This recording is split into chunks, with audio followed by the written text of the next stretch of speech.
I'm walking to my room, trying not to look around. Playful shadows dance around me here and there. They dash all over the walls, the ceiling. One of those shadows whizzes past me, touching my face ever so slightly. I smile and continue walking, paying it no mind. Sometimes it is so easy to lose self-control and track of time, spinning in a joyful dance. But I'm in a bit of a hurry here. Mom told me to go to bed.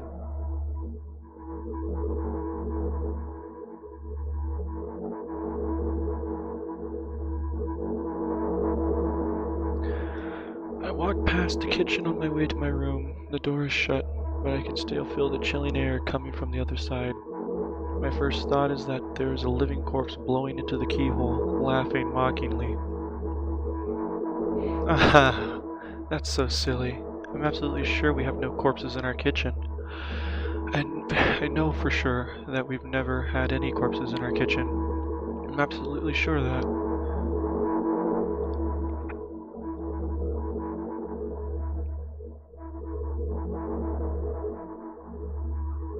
I break into a run and dash towards the closed door. The shadows intensify their chaotic dance. Are they trying to stop me or calm me down? I don't know. It doesn't matter right now, don't you get it? I wave my hands around as I run, trying to chase away my annoying pursuers. But then I suddenly realize that I won't be able to stop in time. I've got no other choice but to break the door down. If there's someone inside, I'll surely scare them to death. But wait, how can I scare to death someone who's already dead? What if it revives them? No, no, no. I don't want that. What do I do? I couldn't fully complete my thought when my shoulder hit the door and it flew open.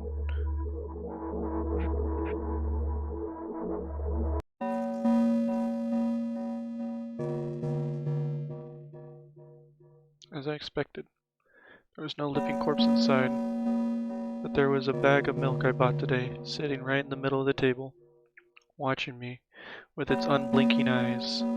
I stare back. Nothing happens.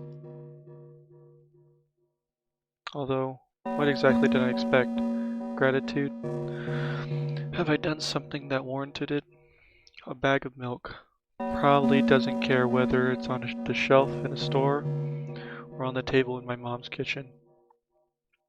On the other hand, nobody would drink milk inside the store, which means I took it from the safest place in the world and into the scary unknown. I'm so sorry, you poor thing.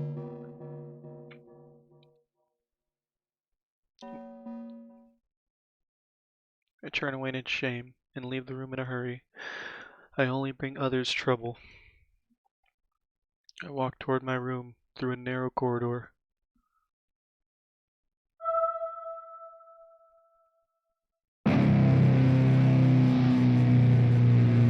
I meet a familiar formless creature at the door. It locks me in its clutches and starts sniffing every inch of my body like a hungry dog. I'm not struggling. I know it's useless. I just stay silent and endure its tight grip that stops me from moving.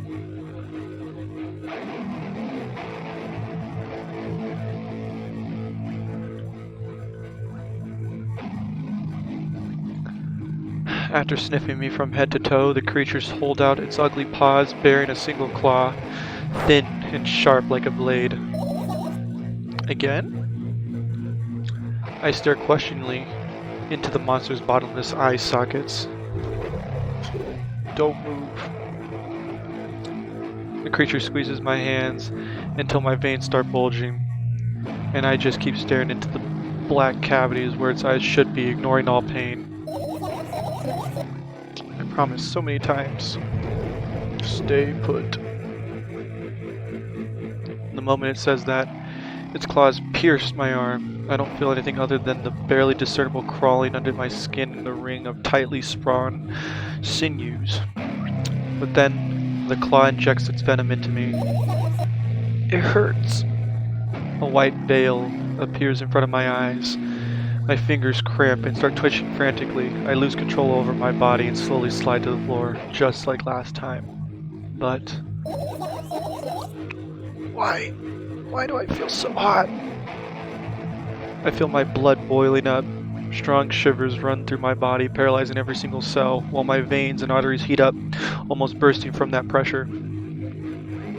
I try screaming, but instead, pronouncing words, I vomit thick, milky foam.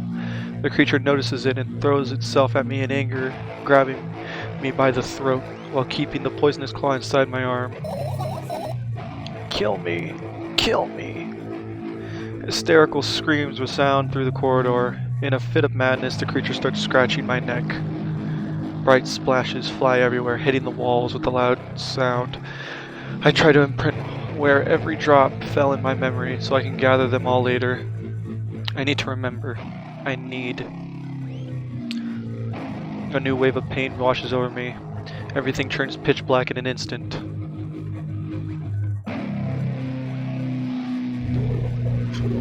Say it. I'll never drink milk ever again. That's horrible. I say it. I'll never drink milk ever again.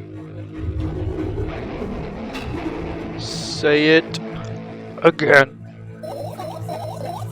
I'll never drink milk ever again. I'll never drink milk ever again.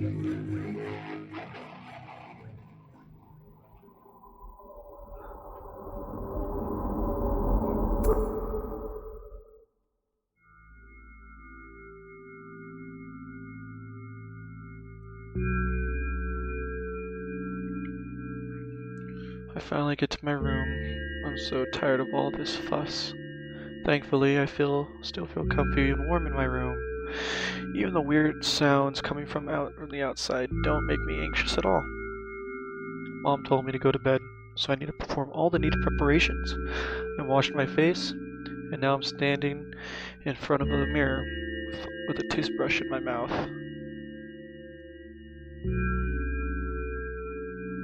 I look at my reflection. It shows no desire to sleep. Yeah, I get how you feel. And there was a time when the last minutes before I slept. Sleep were my favorite times of day. I loved anticipating the inevitable moment when the reality and the dream's world would clash. I woke up from that moment's sake, lived through the day for it. My biggest dream was to sleep all day long. It would have been so cool. But the dreams are always slowly but surely slipping away. As if somebody fished them out of my head one after another, until nothing was left. And now I have to sleep again, even though I don't feel any need for it.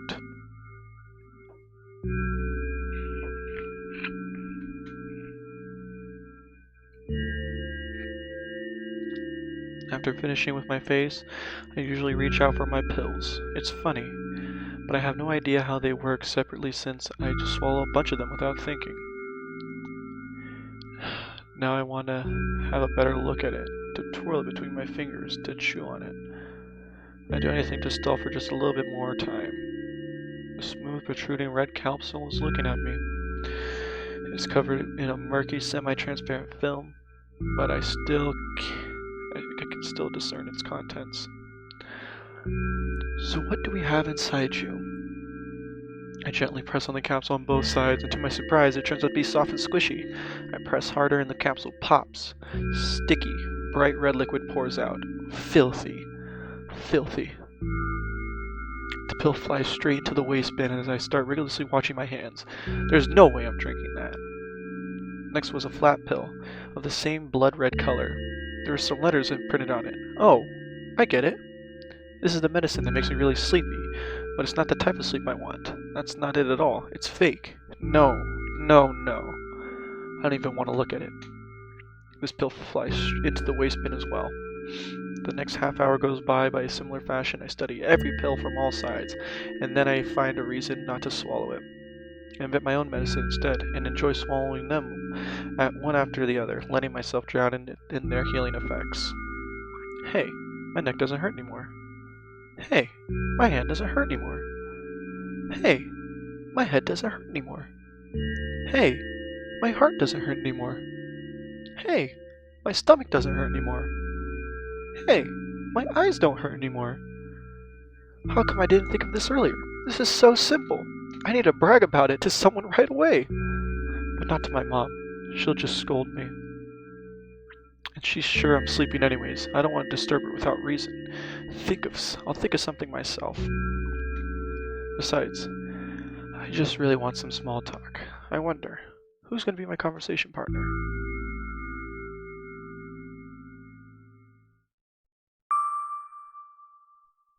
Hey. That's me.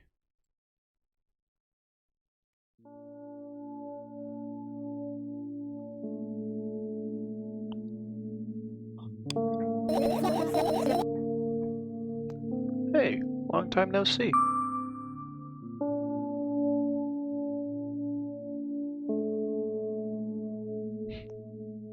It hasn't even been an hour, dummy. There you go, bullying me again. Aren't you a little bit happy? Not even the slightest bit? Well, I'm pretty exhausted after today. Well, I guess you are too. That's not true. You need to go to bed. No, you've been in control for way too long already. It's my turn now, alright?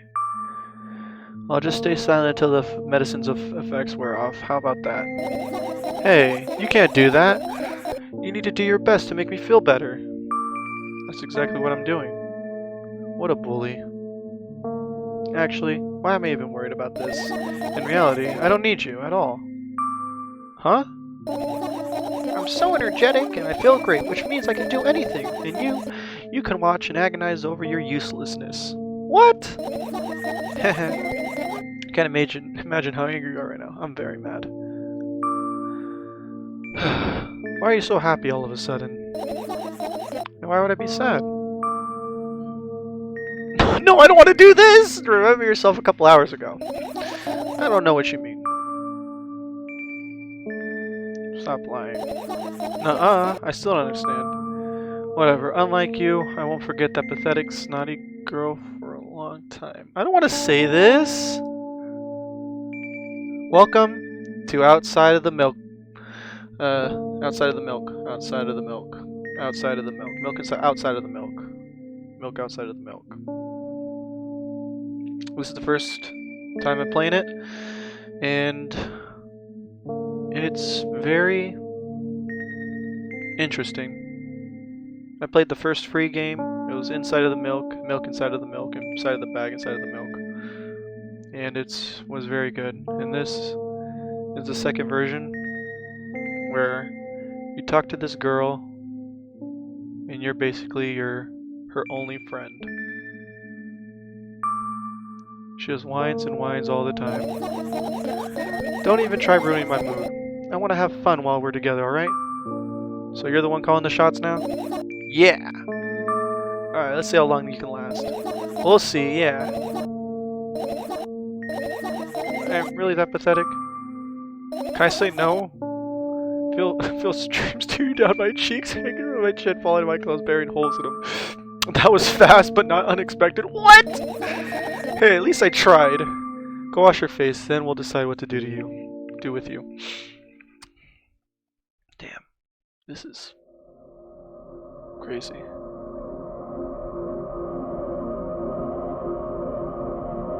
I'm in front of the mirror again. I keep staring at my reflection, trying not to get distracted by the sneery looks the walls are giving me, trying not to drown in their giggling. But then me in the mirror also shows a creepy smile, baring her teeth at me. I shut my eyes, but it doesn't help. It wouldn't help even if I sunk through the floor. I start counting in my mind 2 squared by 2 by 2 squared, a square squared, a squared pyramid squared, a pyramidal structure cubed, a pyramidal structure hypercubed. I feel better, but my head is splitting apart now. Sorry for being rude. It's not your fault. It's never your fault. Fine, you can keep blaming yourself, but don't overdo it. I don't know why, but I thought I'd be able to take control. I was almost ready to. I was sure I'd be able to change something after all.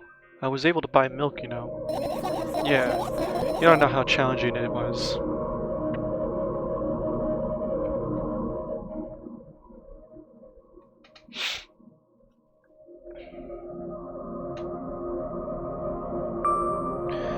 Is that why you threw away the medicine? What a stupid decision, right? Whatever it was your decision. Does it even matter?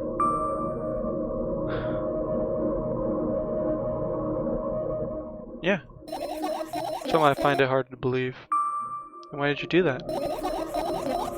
I felt like I'd be able to fight it on my own. And it's true, the pain subsided for a bit at that time, but I feel like it tripled in force. It hurts so bad.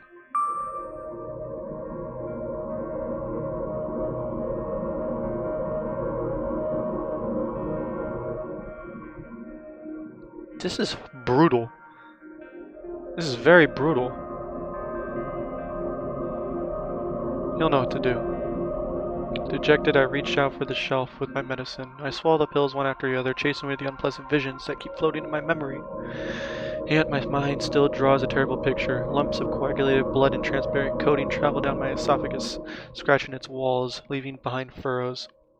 I shake my head violently. I don't care if it makes me dizzy or worsens my pain. I just don't want to think about anything so repulsive. I still haven't changed. What do you mean? You're afraid of being alone. This worries you as much more than the pain. Yeah, I guess. I toss the last pill in the air and I catch it with my mouth.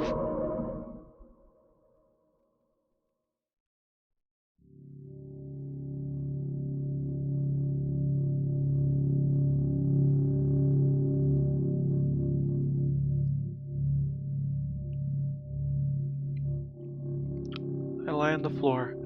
I look at the ceiling. I can clearly hear water running in the pipes up there.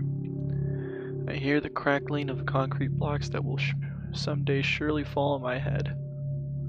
I'm not afraid of that at all. I can't imagine my death coming from above.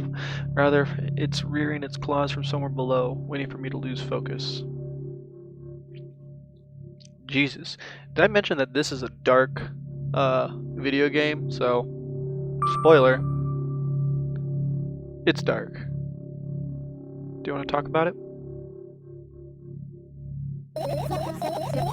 No, I've had enough talking.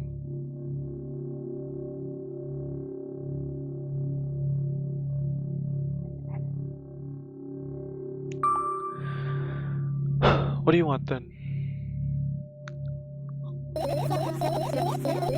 I just want to lie down for a bit. Alright.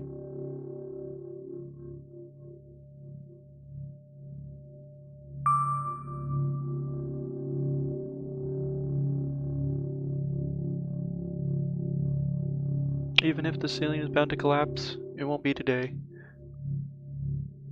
Can you stay silent, please? I need to get my thoughts in order. Alright.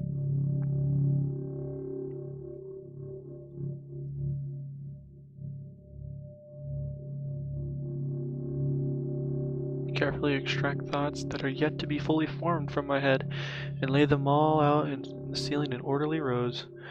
It is my corkboard.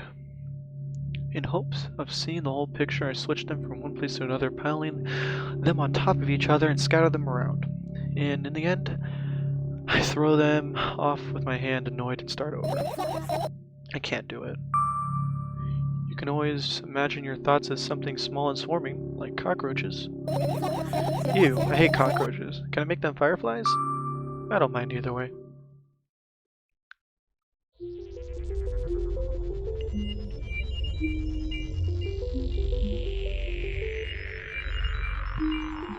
I don't even have the time to blink before my thoughts. They are fireflies now. Start whirling all over the ceiling at their own accord, forming whimsical patterns. We can only observe them and wait for the right moment. It's just that moment doesn't come. The mocking sounds of flapping wings coming from the ceiling makes me start losing my patience.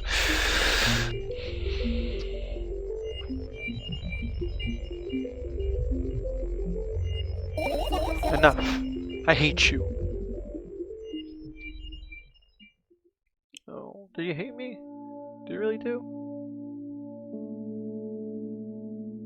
I spring to my feet. I scream at the top of my lungs. The fireflies scatter. Good job. Now start over. No way. Unstable behavior makes you look bad. I don't give a damn. So that doesn't bother you? Should it?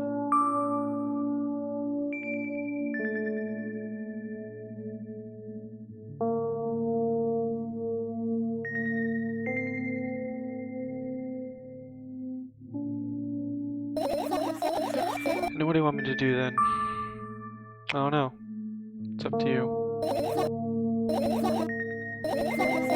You're at it again. What do you mean? Never mind. I've changed my mind anyways. Please don't stay silent for this long anymore. I'm having a hard time without your help. Fine. Raise my eyes to look at the ceiling once more. Sadly, all my fireflies seem to be hiding somewhere. I need to find them. I glance around the room. There are too many places for the creatures as small as a firefly to hide here. They can be anywhere. Suddenly I hear a deafening rumble. The clock just hit midnight. It is so late already, but I can't go to bed right now. Will you help me? Please tell me you'll help me. Come on, stop bullying me. You promised to talk to me. What were you thinking while lying on the floor? What do you mean? You should know it better than anyone else.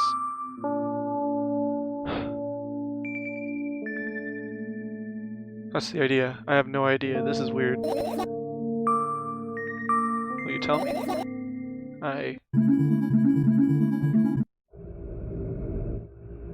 What the hell was that? I roll my sleeves and I start rubbing my eyes intensely. They're so itchy. My eyes are itchy. Did you drink milk? I wonder if I tear them out my eyelashes one after another.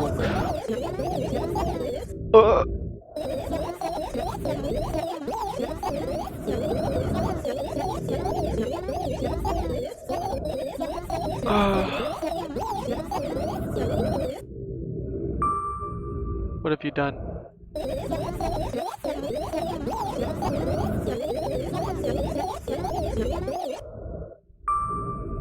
Drink some milk. What? I think he just experienced death. I don't know any other way to explain what happened. Well, that was surely something. Will you tell me or not? About what? Let's look for the fireflies instead. You're acting weird. Help me instead of running your mouth. I've already had enough adventures before bed. I need to gather my thoughts quickly and go to bed. And my thoughts are hiding from me. To be honest, I have no idea where to look for them. Me neither. I guess I have to tear the whole place apart. Wait, what? No, even the smallest mistake will be really bad. All things should stay in their place, and that's it. What? Why? You know, are you trying to come up with a reason right now? Who, me? No, of course not. I think you forgot to put on your mind block. I can see right through you. Rude. Alright then. So we need to find a bunch of tiny insects into a mountain of junk without moving even an inch. Yeah. Oh my, oh my. I have an idea. Last time, becoming a visual novel character helped me achieve my goal. Now I want to become a point-and-click character. You know, those games have moments where you just look at different objects and something inevitably happens. It sounds so fun. What about things you use regularly? Do you refuse to touch them as well? It would even make it more interesting. This is so childish. You want to know the best part? You'll be the one doing it. Oh no. Oh yes. I start panicking as soon as I get to multiple choice situations. I'll just keep changing my mind up, crying and running away. Do you want that to happen? You're such a handful. You've already proven that you're able to make decisions. Why not continue on that road? Come on, don't be so boring. I was just teasing you. You don't have to bear the whole burden. Asking for help is a reasonable decision too. Let's begin. I go to the middle room and look around. Where would I hide if I was a tiny firefly? Ah! This is so thrilling. My heart gets warmer from the pleasant anticipation. Hey! What? Look down. I look down. After a moment, a small ball of light, of warmth, slowly crawls up my sweater. Wowee! Wowee!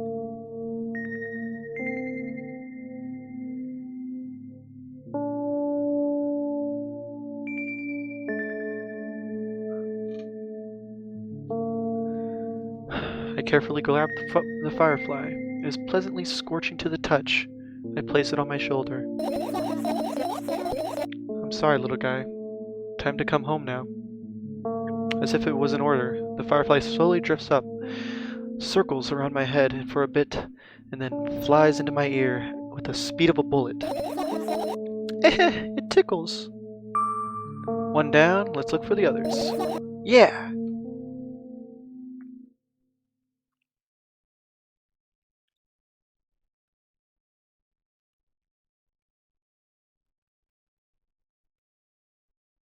Oh, snap, I'm controlling it.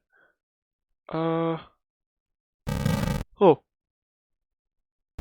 Oh my god. Backpack. I look down, my school bag, worn down and silly. It is almost screaming of its own uselessness. From another angle, it looks like a full belly.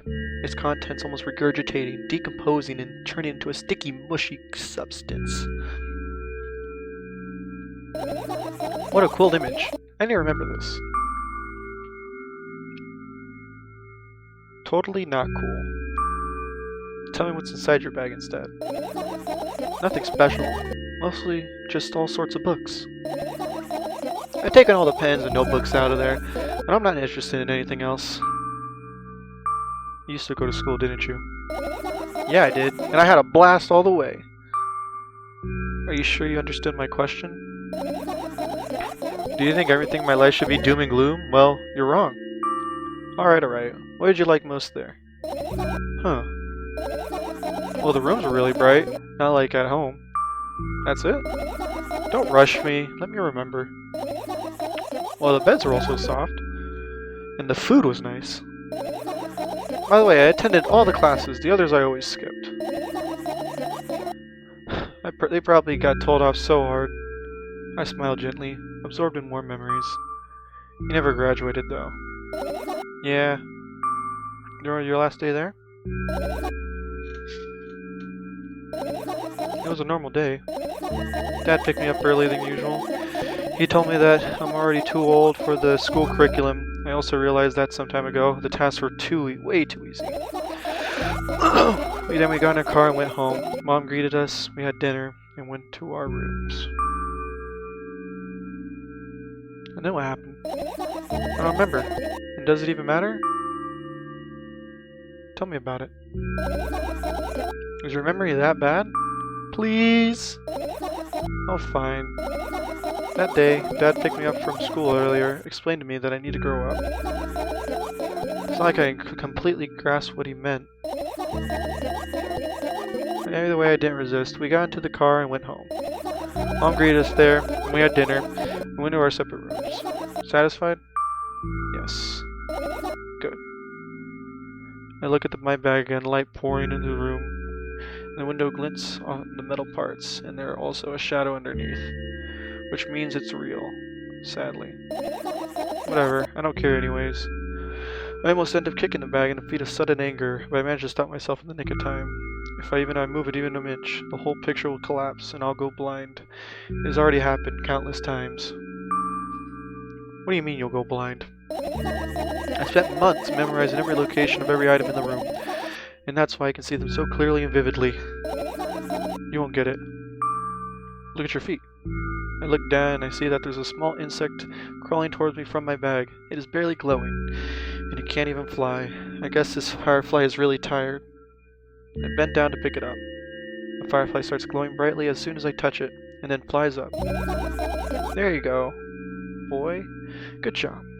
After doing a victory lap around my room, it flies towards me at high speed. I shut my eyes, anticipating the firefly to enter my ear. That's exactly what happens. After it gets inside, it's buzzing for a little while and then goes silent. This one is kinda sad. I wonder why. It doesn't matter. What matters is that it's no longer alone. Sure, let's continue searching. Alright.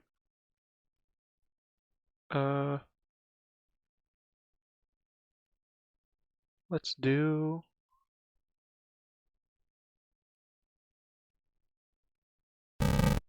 Jesus. Let's do the radio. Okay. The fan. What's so funny about that? I imagine myself being a firefly that is looking straight into a giant fan. And? I'd be so jealous. The only thing preventing it from flying in a cage that it's locked... What? The only thing preventing it from flying is a cage it's locked in, and the cable. It's like an inmate if you think about it. It's so sad. Yeah. Let's continue searching.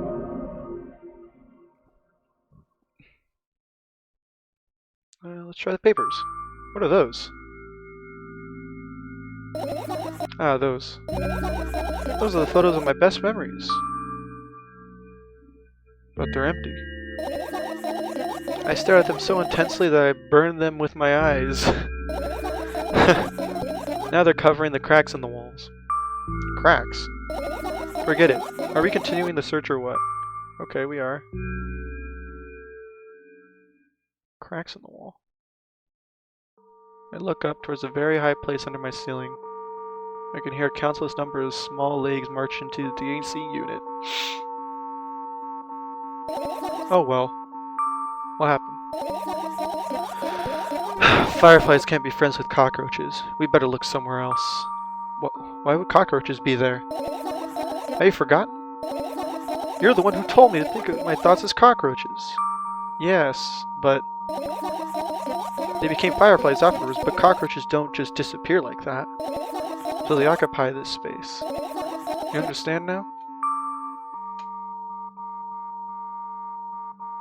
I don't.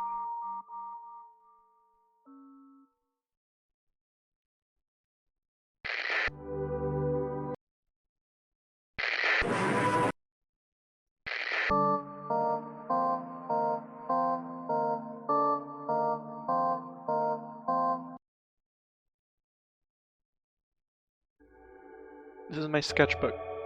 Half of its pages are blank, which means it'll still be good for a couple years. You draw that rarely? Why?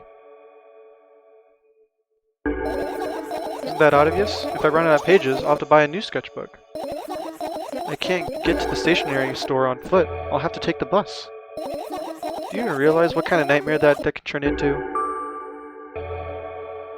Maybe you can ask your mom to buy one? Buy what? Ask whom? Keep and form coherent sentences? Don't play dumb. Ask your mom to buy you a notebook instead. instead? So you want me to perform a string of actions, but you're also telling me to do one instead of the other. And how about I decide which action to take? You're so dyslexic. Man, you're a tough case. You lack empathy. Is that my fault? Maybe. It's my fault. Wait, what? Okay. What? Yeah. I get close to the sketchbook, stepping over the wires to the sleeping bag, the cracks in the laminate, and the window's reflection. The sketchbook is lying on the stool. From my height, it seems like the stool is missing 2 legs. I squat and look again. All the legs are in place. Will I be able to think of an interesting allegory? Okay, let's not go there. I stand up and study the sketchbook from inches away. Its pages are pure white. The last drawing is buried on the previous page, the way it should be. Too bad. I'd love to see it. Maybe next time. A sudden gust of chilly wind breaks into the door, making the page rustle. Oh no! I shut my eyes. A distinct sound of pages churning echoes with a headache in my head. I know what's going to happen. The rustling has stopped. Even though the wind is still howling from every direction, it can only mean one thing. The notebook is open on the first page. If I wait a little longer, the wind will close it. I won't have to look. If I wait a little longer, if I wait. Open your eyes. No. It's okay. Just do it. No way. I know you're lying.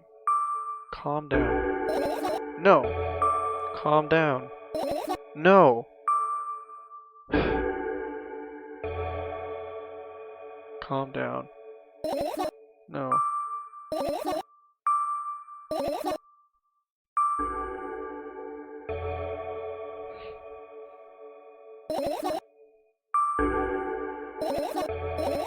Fine. I open my eyes with the utmost caution. The notebook is still open in the middle. No drawings. Nothing. The pages are still pure white. Did I imagine it? I don't know, did you? You're the smart one here, you tell me. Next time, don't close your eyes. What did you... I couldn't finish speaking because the pages started moving again. Don't close your eyes! Don't make me do it, I'm scared. Trust me. The rustling grows louder. The pages lift up. I can almost see the outlines of the drawings on previous pages. No way. Everything in the past should stay in the past. You can't convince me. That's it. I'm closing my eyes. Look! Look there!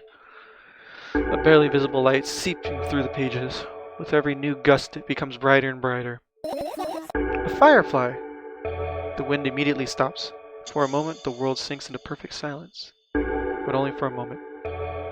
The buzz that's always been haunting me fills the surroundings. But it doesn't matter now. Goodness gracious, little boy, you made me so scared.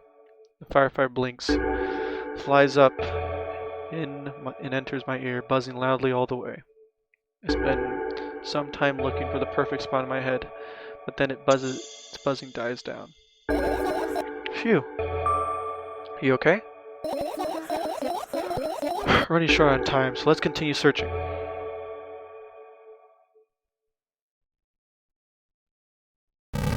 Jesus. What's in here?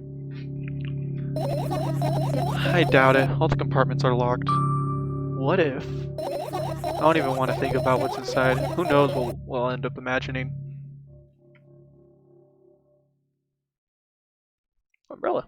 The umbrella emanates a faint scent of coolness. No wonder. It's the only thing that defeats me from the thunderclouds that gathers under my ceiling. It's such a blessing that it can do without my help. Still, a firefly will hide in a place like that. It'll catch a cold. And be unable to fly. You don't want to check it? Why? I'm sure I won't find anything there. Alright.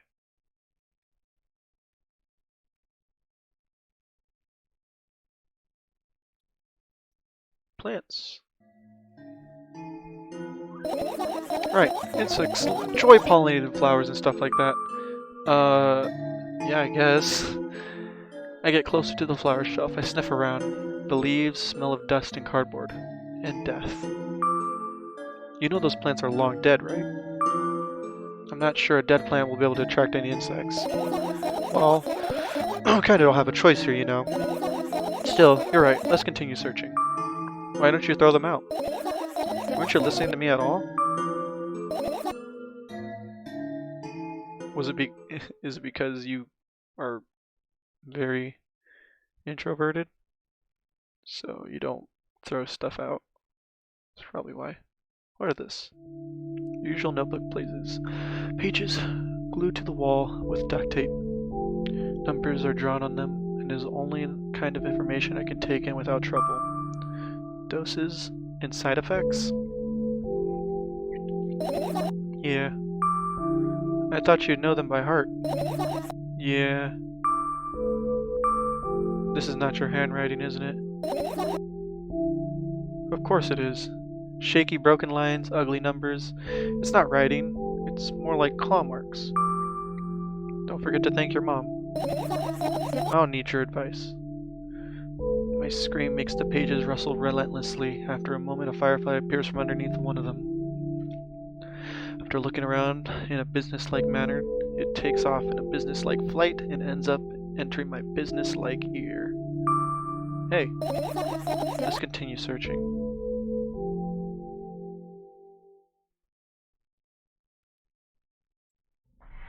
I look at the alarm clock. Time continues its unstoppable flow. It's so late. Are you tired? You bet I am. I let out a theatrical yawn and hold out my arms to the sides.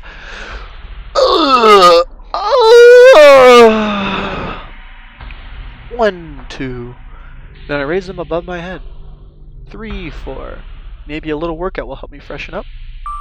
Good idea. Do you remember the exercises you've been taught? I think so. I take a hesitant stance. What was it? Heels together, toes apart? Whatever, I'll go with that. Count down 5 minutes. Fine. You have a clock right in front of you, though. I can't look at its hands for too long. At first, I feel like they start moving in the wrong direction. Then they disappear altogether. And then the things always get messy.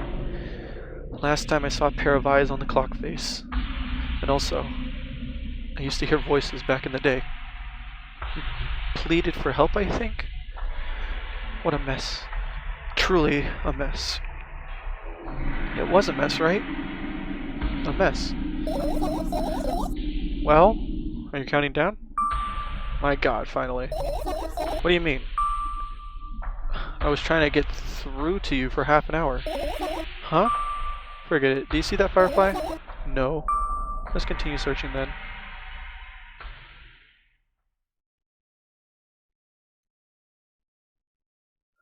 It's not easy to get out of here. What? But the door's open. This is my sleeping bag. It is soft and warm. I'm sure no living creatures would be able to resist the temptation to spend a minute or two inside. They want to dig deep. With a couple of favorite items, close their eyes, and then... Hey, did you fall asleep? Huh? I gently slapped my cheeks to return myself to my senses. It was already way past midnight. Usually I'd be sleeping like a log at this time, but right now, I can't. Let's continue searching. Hey, maybe we'll find something inside. Nah, my thoughts don't have a feature of putting to sleep. Quite the contrary. They always cause insomnia, just like tonight. What? Like I said, searching here is meaningless. Oh. Okay. Oh god. I'll do that last. I turn my eyes toward the inconspicuous shelf near the mirror. There's a glass with a toothbrush sitting on it, a small towel hanging nearby. What a wonderful sight. My fireflies are smart and good, and they would never get in there. They know about personal hygiene. Okay, let's look somewhere else. I look at the mound of pills and it makes me feel dizzy. I don't even want to think about it. I don't. What's wrong? I almost skipped my dose for today. How reckless. I could have died. Hey, calm down. You've already fixed that. What? This is a... Oh my god. You ultimately die anyway, so why worry? Jeez, these options are dark. Let's go with the good route, the morally good route, and then we'll you already fixed that. Yeah, because you ordered me to. Things could have been much worse. Yeah. I heave a deep sigh and come closer and extend my hand. Wow, it's warm. The moment those words leave my lips, one of the bottles overturns. Pills rain down from it, and along with them, a firefly! Hooray! After circling above my head a couple times, it finally lands in my palm. The firefly rushes up my arm, and upon reaching my shoulder, crawls straight into my ear. My mind becomes a bit clearer.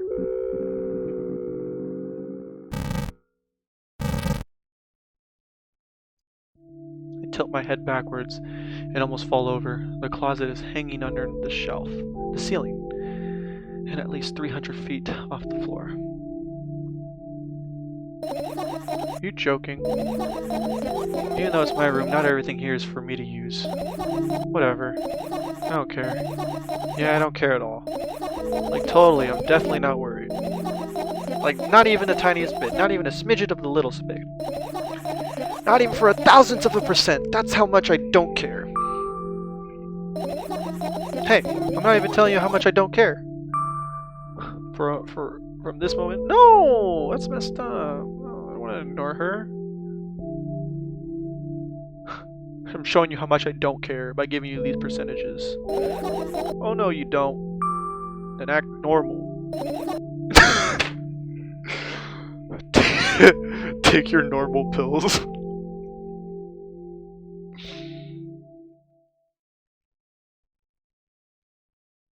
Is that everything?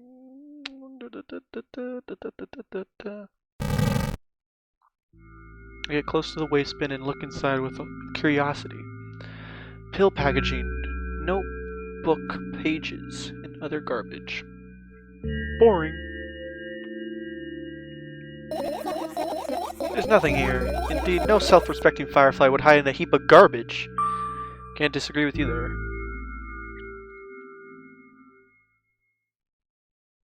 Alright. Moment of truth.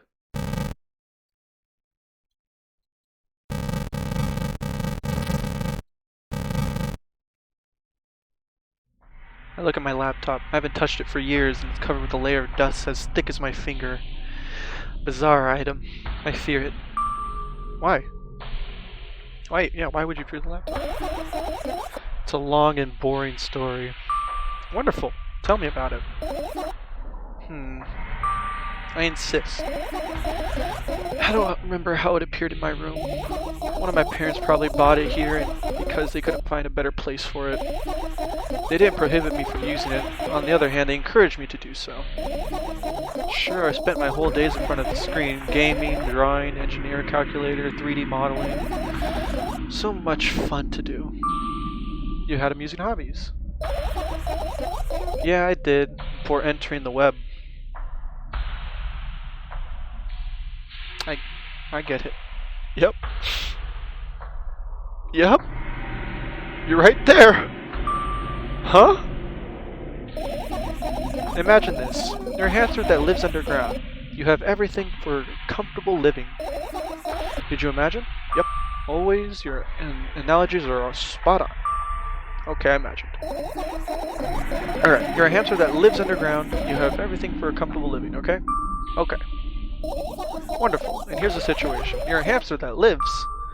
Okay, I get it. Do you want to talk about something else?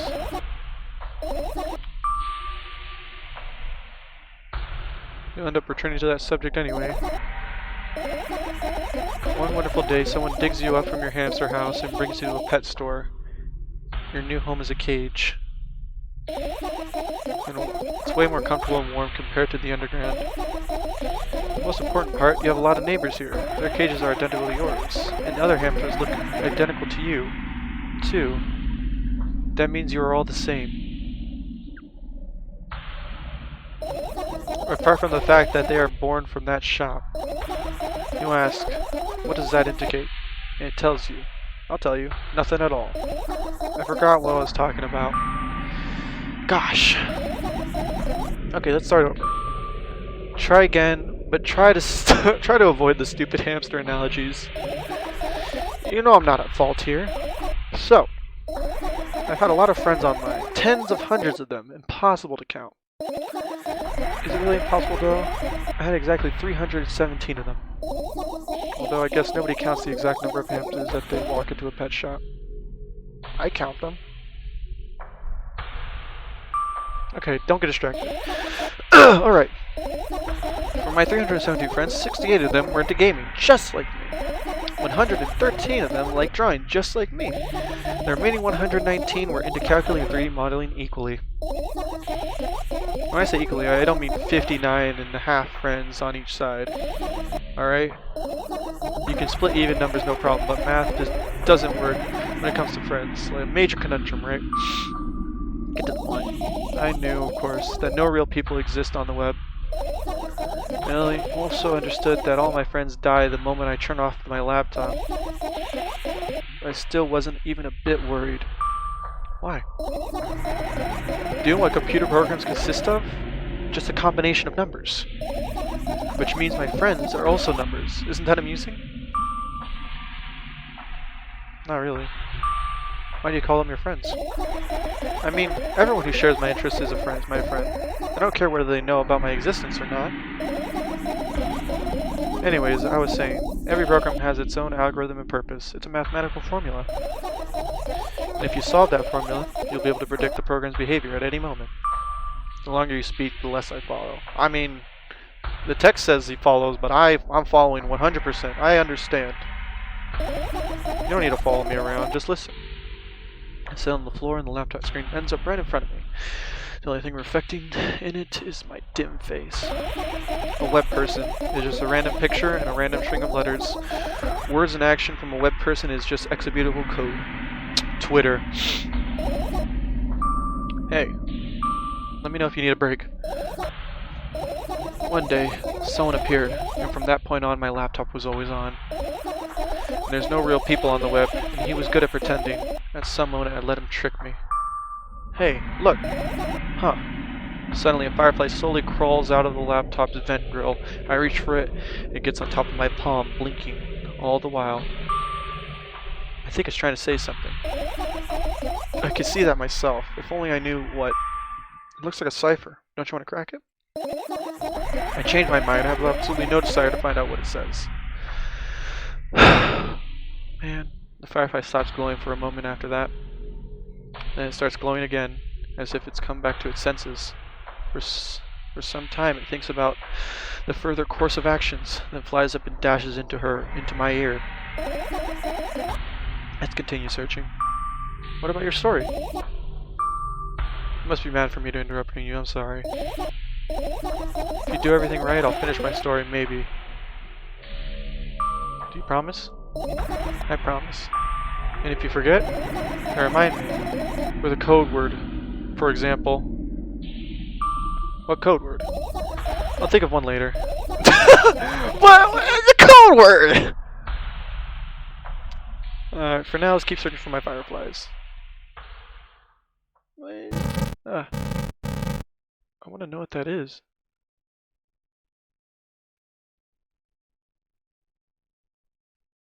It's so silent. Okay, no. This is some Scooby-Doo stuff. Are you serious? What's wrong? Just think about it. Why would fireflies be attracted to light? I think they're quite self-sufficient already in that regard. I agree. If only they purposely want to lower their self-esteem. Oh, yeah, you're right. I mean, you don't have to shine the brightest. You just gotta shine for yourself. Besides, these are fake. You shine real light.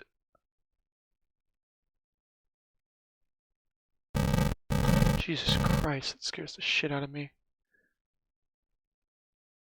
Is that all? Searching every nook and cranny.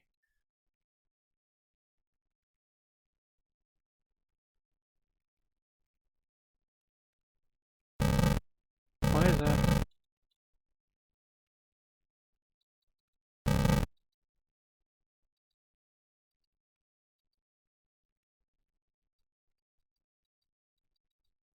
Huh. If you click middle mouse button, something changes. What's this?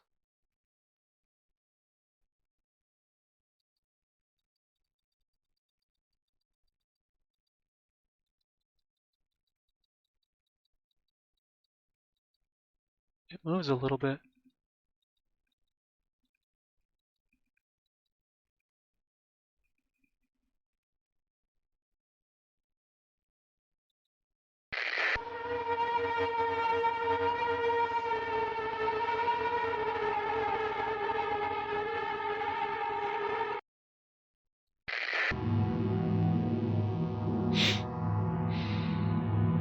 Brilliant design.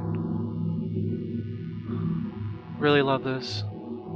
Even though the story's a little dark and a little too dark. It's still a good story. Jesus.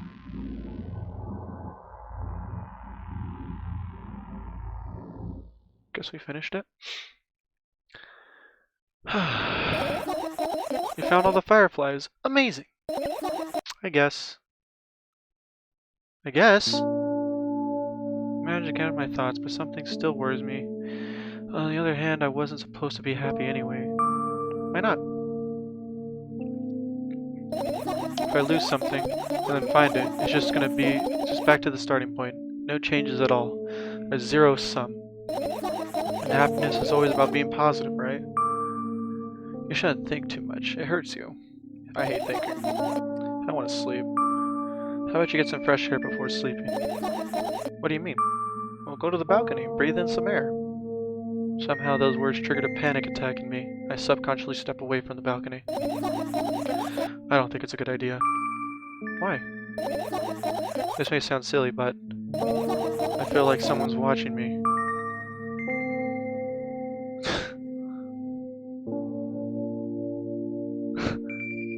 No, that's so fucked. But I wanted to get some fresh air. Do I be mean? Ah! You know what? Let's do this. There's no way somebody cares about you that much. Just for a couple minutes, okay? It's a mean way to say it, but then again, like, come on.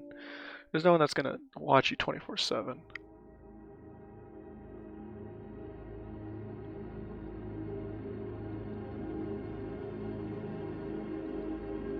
My apartment building looks like a bottomless cooking pot, but instead of soot, it has hundreds of concrete and metal boxes in its walls. There are lights on in the windows. There are muffled voices coming from the inside, and hundreds of howling wind. The howling wind spirals up and splits into hundreds of independent streams. Seems like it wants to be heard by every person living here. It must feel so lonely living in an endless silence. Your apartment building is pretty weird, isn't it? I could see the horizon from my window before, but the buildings grew for miles in both directions. I guess at some point it circled around and closed on itself. Nothing unusual about that. How do you feel? I definitely feel sometimes there's more than enough. That's more than enough. You're anxious, aren't you? I see what you mean by someone watching you. Of course, moreover, I'm completely terrified. Wasn't that obvious? You're looking in every direction. But not up. This. I've already told you, haven't I? About what? You know, small stuff. Can small stuff make you terrified? It's hard to explain. I climb up from the metal railing and I let my feet hang down. I sneak short glances at the abyss from time to time. It replies with angry, cold breath. That's how we interact, like old friends. Sometimes I feel like the whole world pretends to be crazy. As if it's trying to make me believe in something that doesn't exist. That's weird, isn't it? Yes, but at the same time it makes me feel a little bit happy. Everything around me was created for my sake, to deceive, trick, confuse me. If that's true, I guess I'm not so crazy myself after all. Your believing in this is the definition of craziness. You're probably right. Now the gust of wind blasts against the pot's walls, smashing the glass to dust and blowing away the concrete crust. I, on the other hand, feel a gentle breeze that only ruffles my hair. I still haven't come up with a code word. You were the one to remember your promise. You don't need a code word anymore. I don't like when this happens. I want to remember certain things only when I want to. Nevertheless, you made that promise, and I'll keep it. But you need to keep in mind that from this moment on, every word will bring me pain. I bend down and imagine falling into the abyss. I have exactly 2 minutes before I meet my end. Wait, what?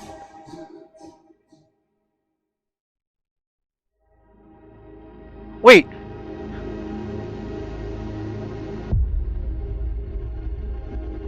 Wait a second!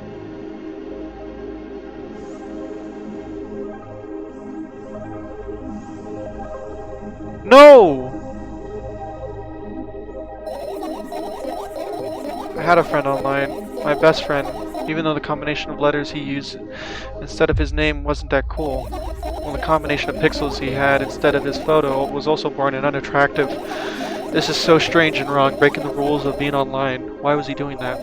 Maybe his code was a few lines short? I don't quite get what you mean. I could tell you about those rules. You can't find them anywhere, but I'm smart, so I figured them out myself. Although, I'm not sure if I should divulge them. Why? When I try to say them out loud, I tend to make mistakes. If I just make a second one, everything that comes after contradicts my thoughts. End up with the opposite position. I don't want that. According to that logic, it would be better for you to keep your mouth shut forever. Yeah, that's my dream. To keep my mouth shut, never get up from bed, never see or hear anything. Just to dream on and on. Why is everything so terrible? Don't get distracted. So what was that about your friend? My friend? Ah, yes. He was brazen enough to... What did he do? Come on, gather your thoughts. What did he do? He somehow made me believe that he was real. He kept describing someone else's life to me in detail as if it was him. And he expected me to do the same. And I told him everything about myself without hiding a single thing. I grit my teeth. The wind whips my face without mercy. It slices my skin into uneven strips as if it's a thin piece of cloth. He knew more about me than anybody else in the world. You know what he did? No. Send an army of bots to harass me was probably fun. What's most important, it was a win-win situation. They spawn here and there, simple bits of code that are effortless to run. Nowhere. The algorithm assigns that pattern more often than the others from the list. Text and video game generators get to work at the same time. My name surfaces on the web more and more. It is unbearable. Unbearable. From around every corner, every balcony, ceiling, attic, wall, I always feel many pairs of watchful eyes directed at me. And now they watch me from the screens too. But I still put an end to it. I have decided a long time ago. But maybe I only decided that only.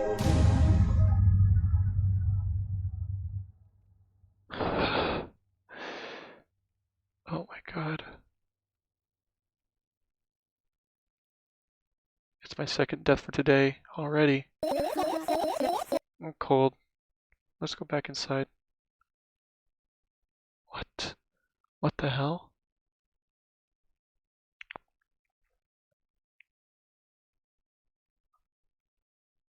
Not again. I returned to my room. Thankfully, it hasn't changed one bit during the minutes I was outside. Without a second thought, I go towards my laptop and yank the power cord from the outlet. That's it. That's it. That's it. What are you going to do? What's with that silly question? I'm going to sleep, of course, hoping that tomorrow will come after a year or a decade. Imagine myself to be outside of my mortal shell, but at the same time still be me. Ridiculous, like a milk outside of a bag of milk. And yet, you don't have to talk out loud for me to understand what you're worried. You don't have to talk out loud for me to understand that you're worried about me. I know that already. I also know that our time is running short. You won't take another pill? Of course not. In fact, I won't take it tomorrow either. And the day after tomorrow. Never ever. That's goodbye then. No. I have one more favor to ask. A really, really small one. What is it? I blurted out way too much today. A lot of stuff I'd want to forget forever. I don't blame you, but was it really necessary? You'll see tomorrow.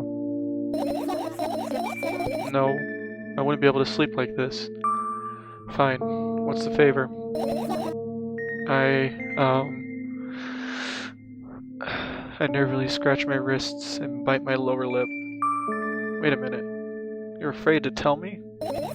Yes. I'm almost scared that something bad might happen if I tell you. I'm also scared that when something bad happens, something worse will happen. Stop it, I get it already. Still, I won't leave you alone until you tell me. Bully. No, you. I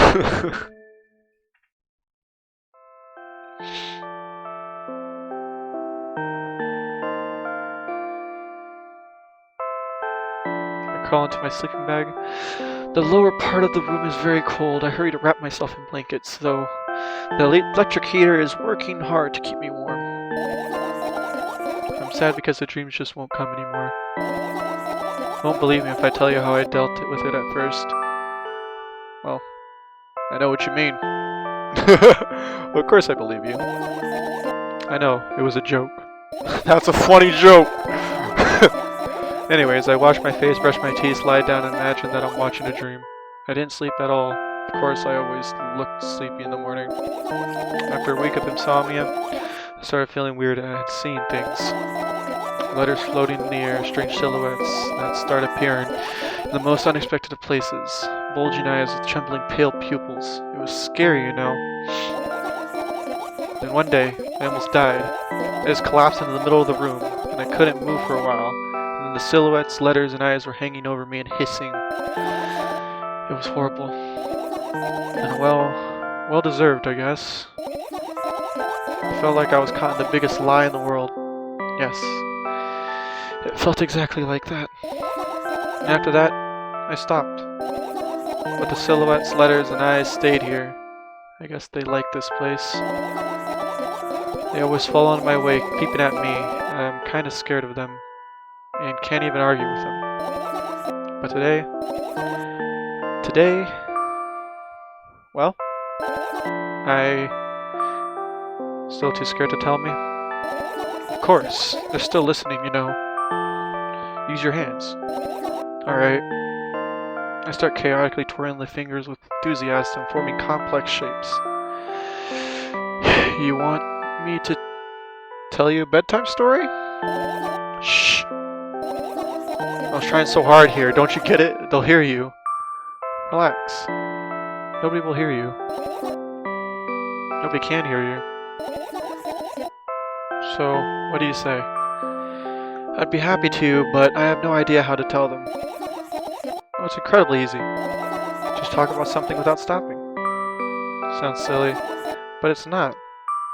It's not meaningless.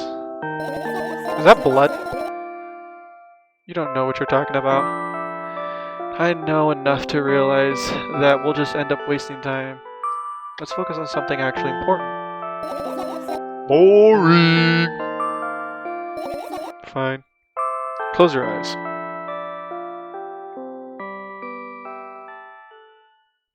You won't get it. Oh no. Not this again. Oh no. Oh no. I wake up on a wooden bench. In front of me lies a narrowly, dimly lit out alleyway. An awfully familiar road. Where could I have seen it? Finally. Oh god. Oh.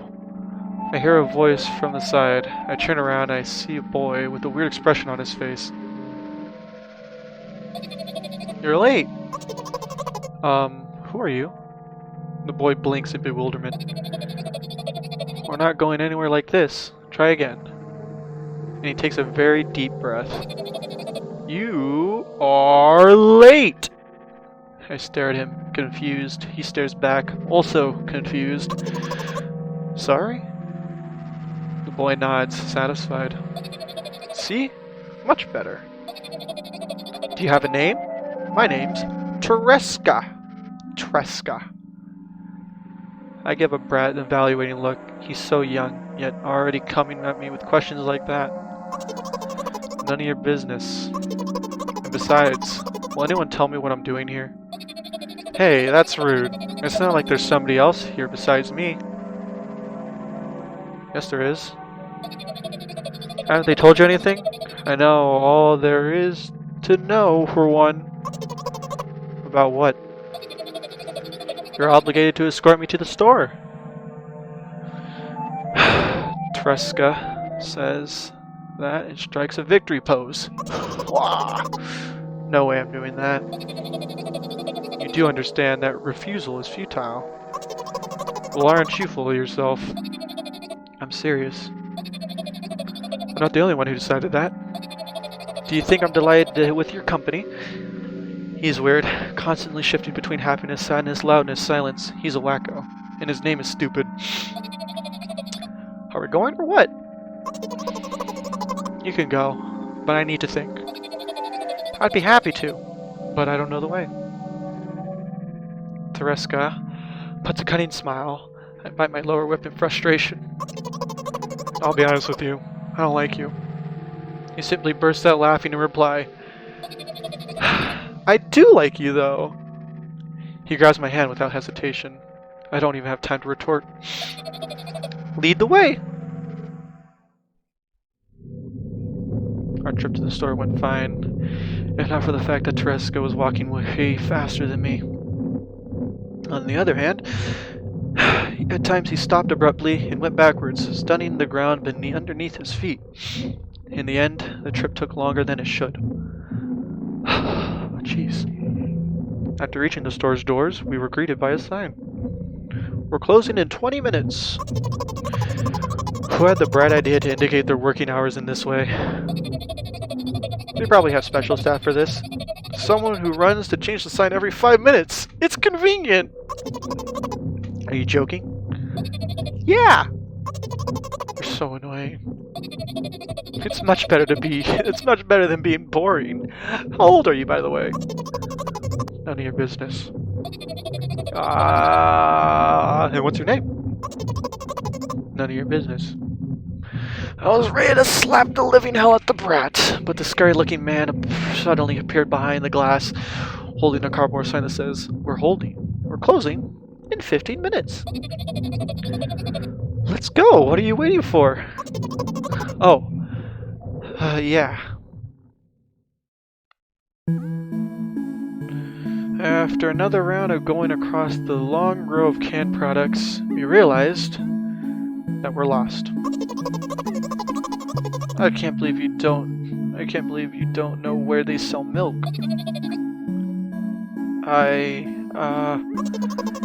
Maybe we should ask somebody for directions. Sure. Hey, wait up! Wait, I don't know who's who. Tereska lets go of my hand, and I walks confidently towards one of the few store's customers. That person is standing with their back to us, studying something on the shelf. Hello, can I? I can't hear neither the second part of his question nor the reply he gets, but good-for-nothing friend freezes in place, looking at the customer straight in the eyes. I hurry towards him. Is he yours? The customer walks to me. He speaks with disgust while wearing a scornful expression.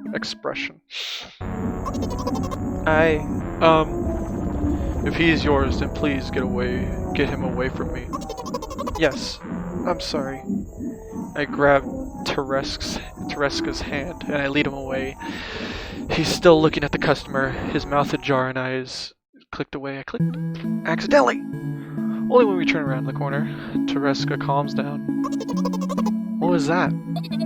I got so scared. He said, what? No, not again. Suddenly, Tereska starts screaming like crazy. I cover his mouth with my hand. His face is burning. He's crying. Can you act normal? You don't understand. Of course I don't. I don't understand anything. Annoying other people is still wrong, though. This is something you don't understand, it seems. You're mean. Who, me? Tereska pushes me away and runs off. Drat. At the end of my vision, I see the store staff hang a new sign at the door. 10 minutes. There you are. I meet Tereska at the cash register. Before that, I managed to visit the milk department after finding out where it was. Hey you, move! I hear an angry voice coming from the other side of a long queue that has formed after Tereska. I squeeze through towards him. What happened? The boy doesn't respond. He just looks at his feet and sniffs. The cashier towers over him. There's a bag of milk lying between them. Is he yours? Yes. Just leave him home next time. People in the queue nod in agreement. Pay for the goods, please. Yes, of course. And the waiting fee. What? You heard me. I did, but that's unheard of. Tereska starts giggling all of a sudden.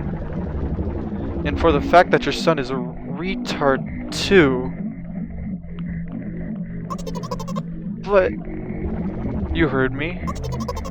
You know what? In a fit of rage, I throw a banknote at the cashier of much higher value than needed, and even counted in the stupid fees, then grab the bag of milk and turn around on my heels. We're leaving. Tereska? What? We spent the whole trip back in silence. At some point, we ended up turning right towards the gas station. There, Tereska finally breaks his silence. Do you like ice cream? No. Okay. I look at the boy's face. A light flickers in his eyes for a brief moment and then goes out. You know? He turns away from the path and walks straight into the highway with determination. I stare at his back confused. What the hell?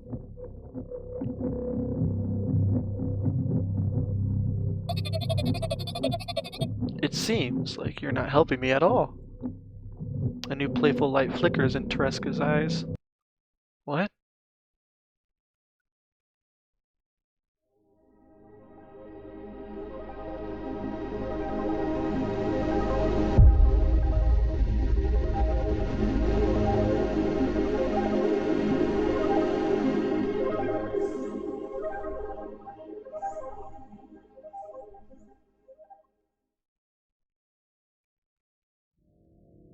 Huh?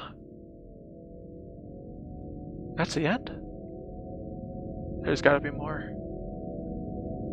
Milk outside of a bag of milk outside of the bag of milk.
Huh, so I guess this wasn't originally in English, but still a good game.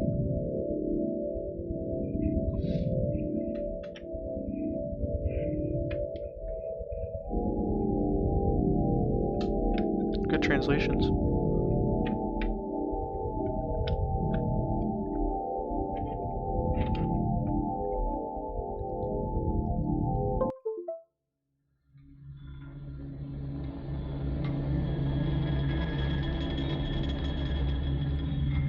Huh. Alright. Let's do a new one. Let's restart. From where I started. Oh god, not this again.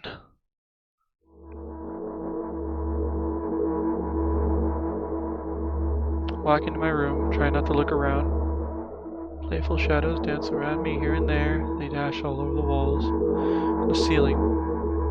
One of those shadows whizzes past me, touching my face ever so slightly. I smile and continue walking, paying it no mind. Sometimes it's so easy to lose self-control and track of time, spinning in a joyful dance. But I'm a bit of a hurry here. Mom told me to go to bed.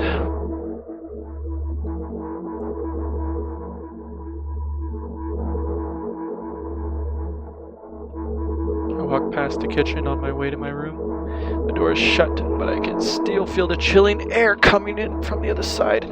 The first thought is that there's a living corpse blowing into the keyhole, laughing mockingly. Haha, that's so silly. I'm absolutely sure that we have no corpses in our kitchen. I know for sure that we've never had any corpses in our kitchen. I'm absolutely sure of that.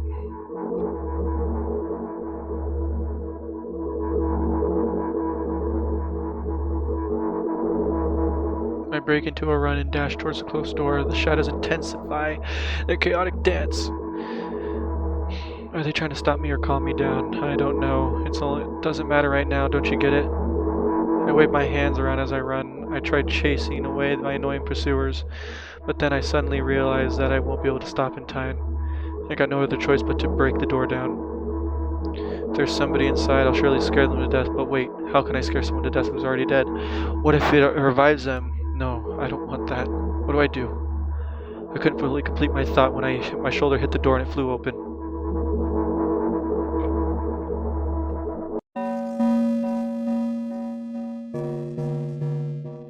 As I expected, there's no living corpse inside, but there was a bag of milk I bought today, sitting right in the middle of the table, watching me as its unblinking eyes. I stare back. Nothing happens. Although, what exactly did I expect? Gratitude? Have I done anything that warranted it? A bag of milk probably doesn't care whether it's on the shelf or in the store, or on my table in my mom's kitchen. Or on the other hand, nobody would drink milk inside a store, which means I took it from the safest place in the world and into the scary unknown. I'm so sorry, you poor thing.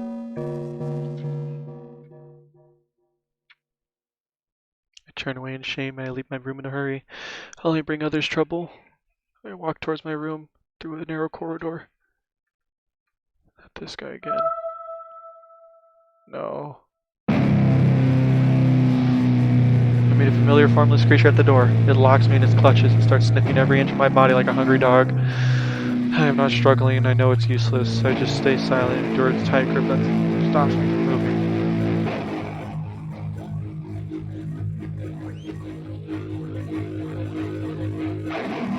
After sniffing through from head to toe, the creature holds out ugly paws, bearing single claws and sharp like a blade. You probably can't hear my voice, because the music is so good. Again? I stare questioningly into the monster's bottomless eye sockets. Don't move.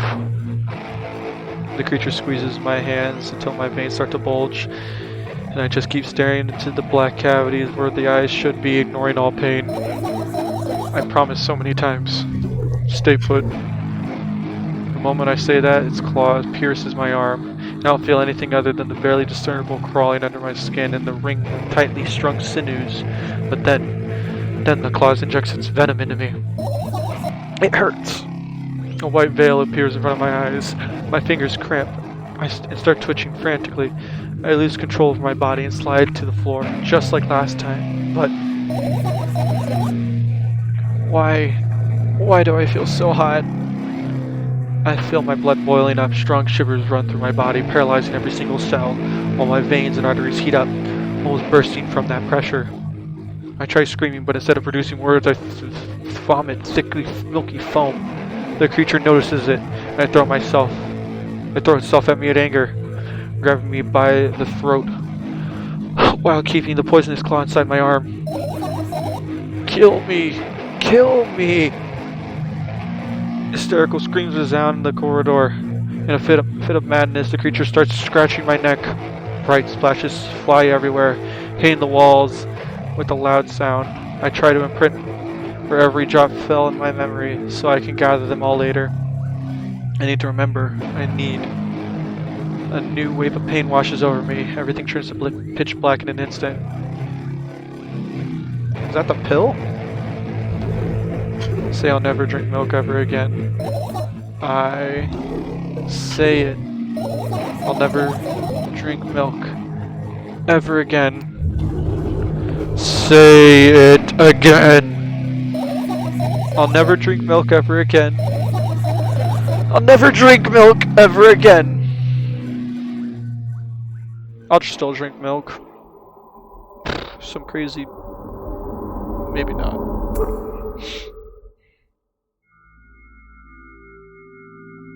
Oh shit. Here we go again.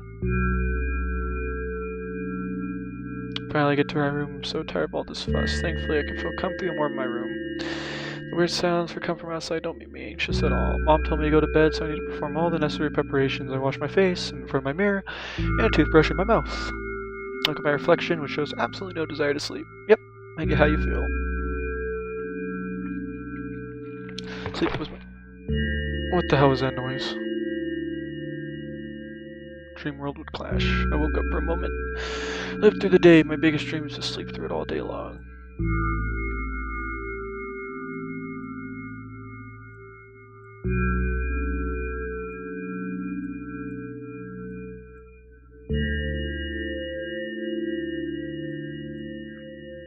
Filthy, filthy. I'm rigorously washing my hands. There's no way I'm drinking that! No, I don't even want to look at it. I invent my own medicine. My neck doesn't hurt anymore. My hand doesn't hurt anymore. My head doesn't hurt anymore. My heart doesn't hurt anymore. My stomach doesn't hurt anymore. My eyes don't hurt anymore. I need to brag about it to someone right away. But not to my mom. She'll just scold me. Sure, she's sleeping anyways. I don't want to disturb her without reason.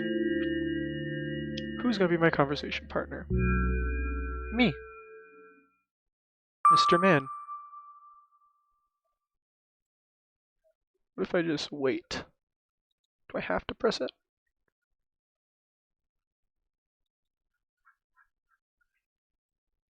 Okay.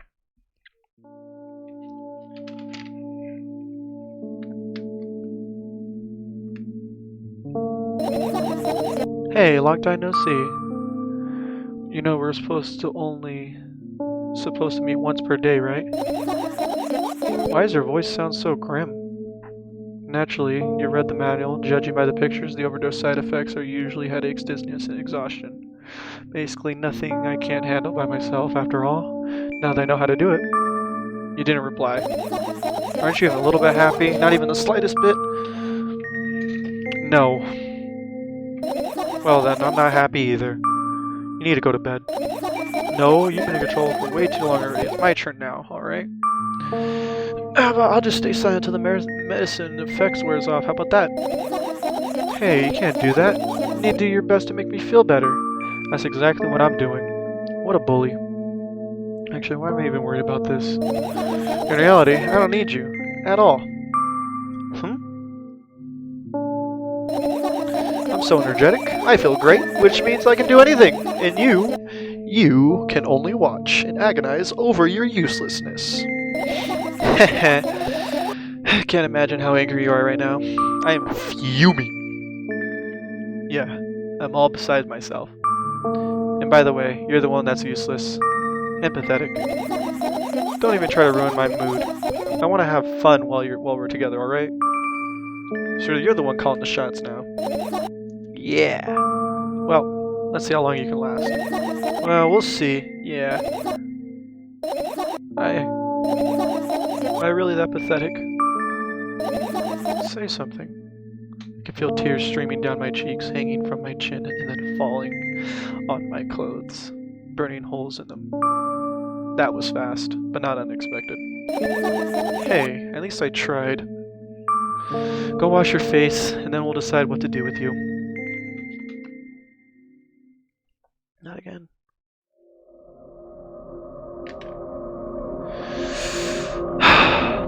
Oh, the red is her. I did not see that.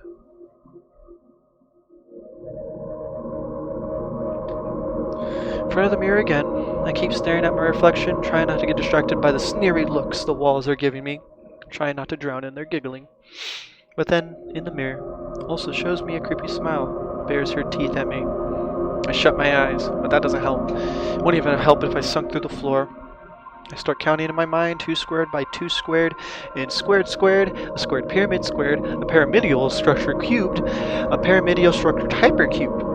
I feel better, but my head is splitting apart now. How do you feel? You're mocking me, right? I'm obligated to ask you this for at least a couple times per session.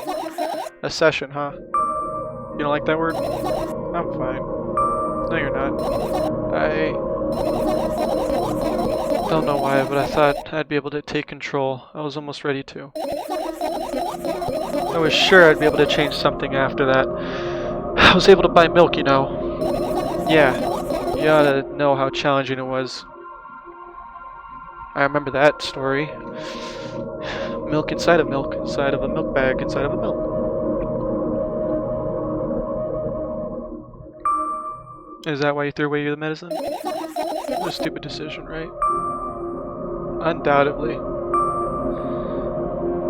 Moreover, there's a good side to it.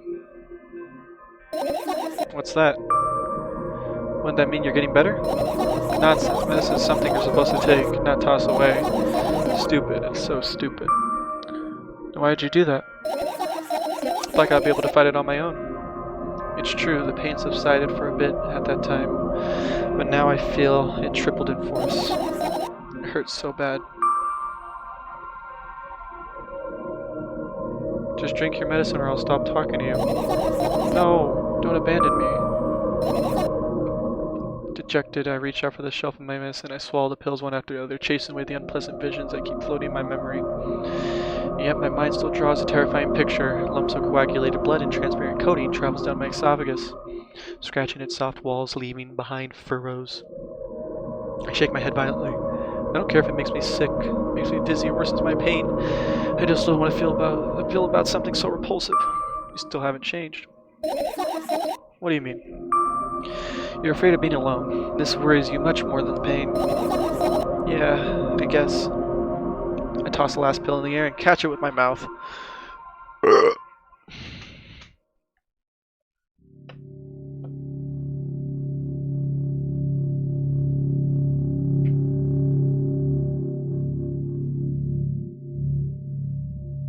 I lie on the floor. Look at the ceiling. I can clearly hear water running in the metal pipes up there. I hear the crackling of concrete blocks that will some dumb day surely fall on my head. But I'm not afraid of that at all. I can't imagine my death coming from above. Rather, it's reeling its claws from somewhere below, waiting for me to lose focus.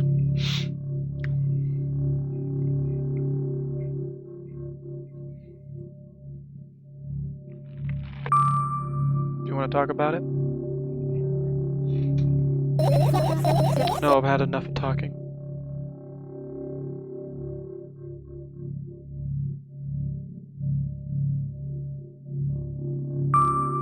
What do you want then? I just want to lie down for a bit.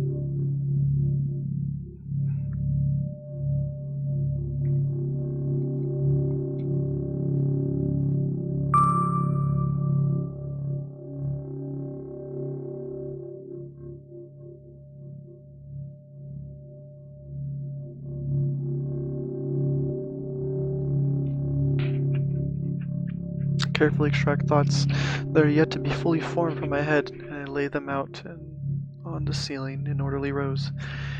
Now it's my corkboard. In hopes of seeing the whole picture, I switch them from one place to another, pile them on top of each other, scatter them around, and in the end, I throw them off with my hand, annoyed, and start over.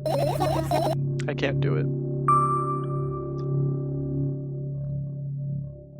You can always imagine your thoughts as something small and swarming like cockroaches. Ew, I hate cockroaches. Can I make them fireflies? I don't mind either way. Wait, was there a way to make them not think about cockroaches?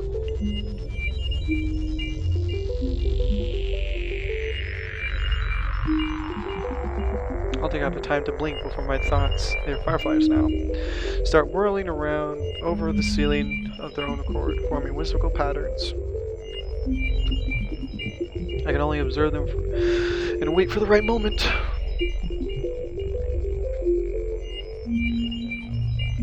It's just that moment doesn't come.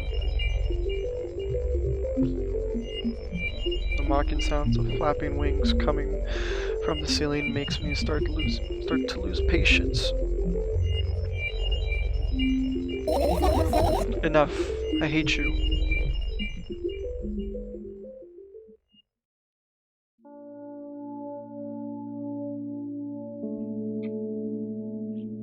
I spring to my feet and I scream at the top of my lungs. The fireflies scatter.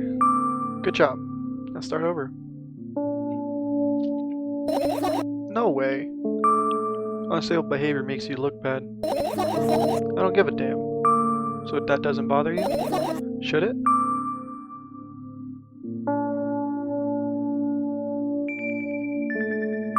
No, a lot of people act like this. Really?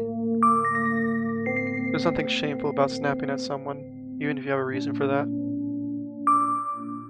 You did have a reason, didn't you?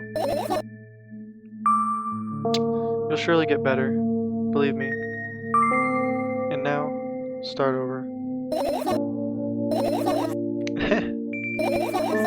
You're at it again. What do you mean? Never mind. And I've changed my mind anyways. Please don't stay silent for this long anymore. I'm having a hard time without your help. Fine. I raise my eyes to look at the ceiling once more. Sadly, all my fireflies seem to be hiding somewhere. I need to find them. Forget about them and go to bed. No, you don't get it. If I'm thinking about something, I need to finish my thoughts or else. I glance around the room. There are too many places for a creature as small as a firefly to hide here. They can't be here. They could be anywhere. Suddenly I hear a deafening rumble. The clock just hit midnight. It's so late already, but I can't go to bed right now. Will you help me? Please tell me you'll help me. Come on, stop bullying me. You promised to talk to me. What were you thinking while lying on the floor? What do you mean? You should know it better than anyone else. Instead of asking me silly questions, help me find my fireflies. To be honest, I have no idea where to look for them. Me neither. I guess I'll have to tear the whole place apart. No. If I make even the smallest messes here, I'll feel really bad. All the things just stay in their places and that's it. Why?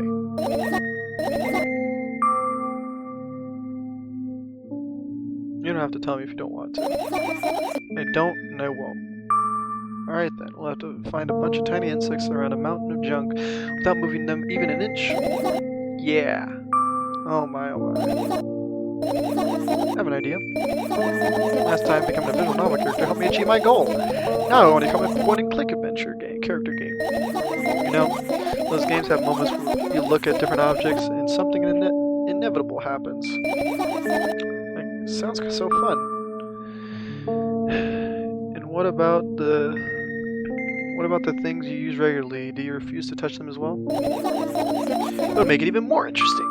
This is so childish. I want to know what the best part is. You'll be the one doing it. Oh no. Oh yes. I start panicking as soon as I get multiple choice situations. I'll just keep changing my mind and end up crying and running away. Do you want that to happen? Excuse me. You're such a handful. Do what you want. I go to the middle of the room and look around. Where would I hive house? A tiny firefly. Ah, this is thrilling. My heart gets warmer from the pleasant anticipation. Hey. What? Look down.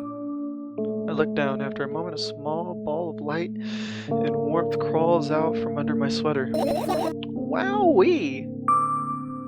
There's smoke coming from your clothes. Whatever. Oh, made her laugh.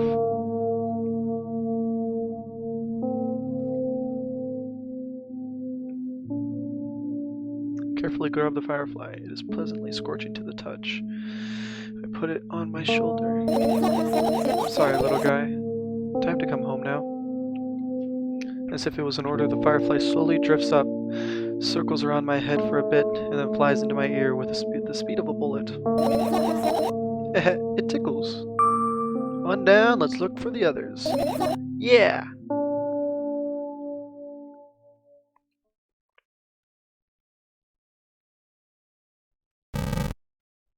This is different. I can't click this still.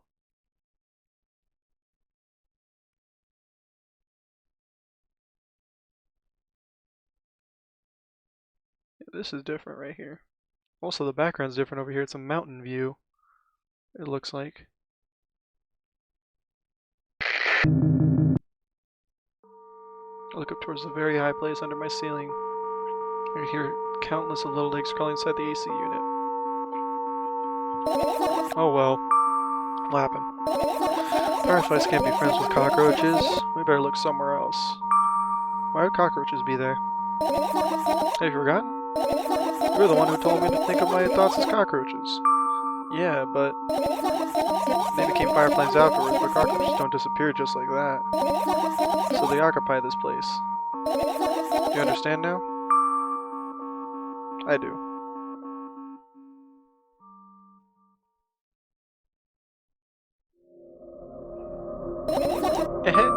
What's so funny about that? I imagine myself being a firefly that's looking straight into a giant fan. And? I'd be so jealous. The only thing preventing me from flying is a cage it's locked in, and the cable. It's like an inmate if you think about it. So sad. Wait, from the behind? Yeah. Let's continue searching. Now I know what she says. She means on this side of the fan. It goes. Whoop.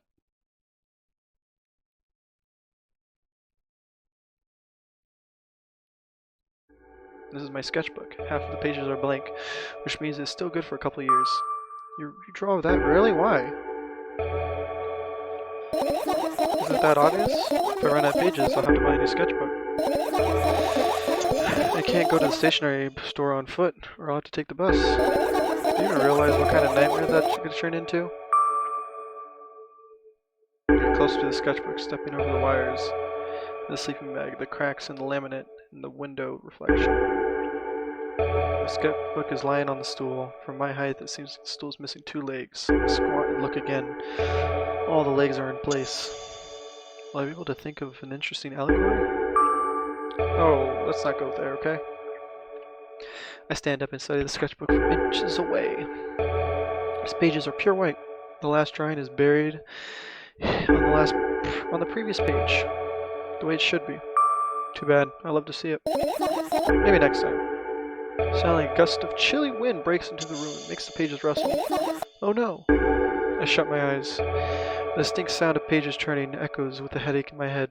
I know what's going to happen. The rustling has stopped, even though the wind is still howling from every direction. It can only mean one thing. The notebook is open on the first page. If I wait a little bit longer, the wind will close it. I won't have to look if I wait a little bit longer. If I wait. Open your eyes. No. Do it.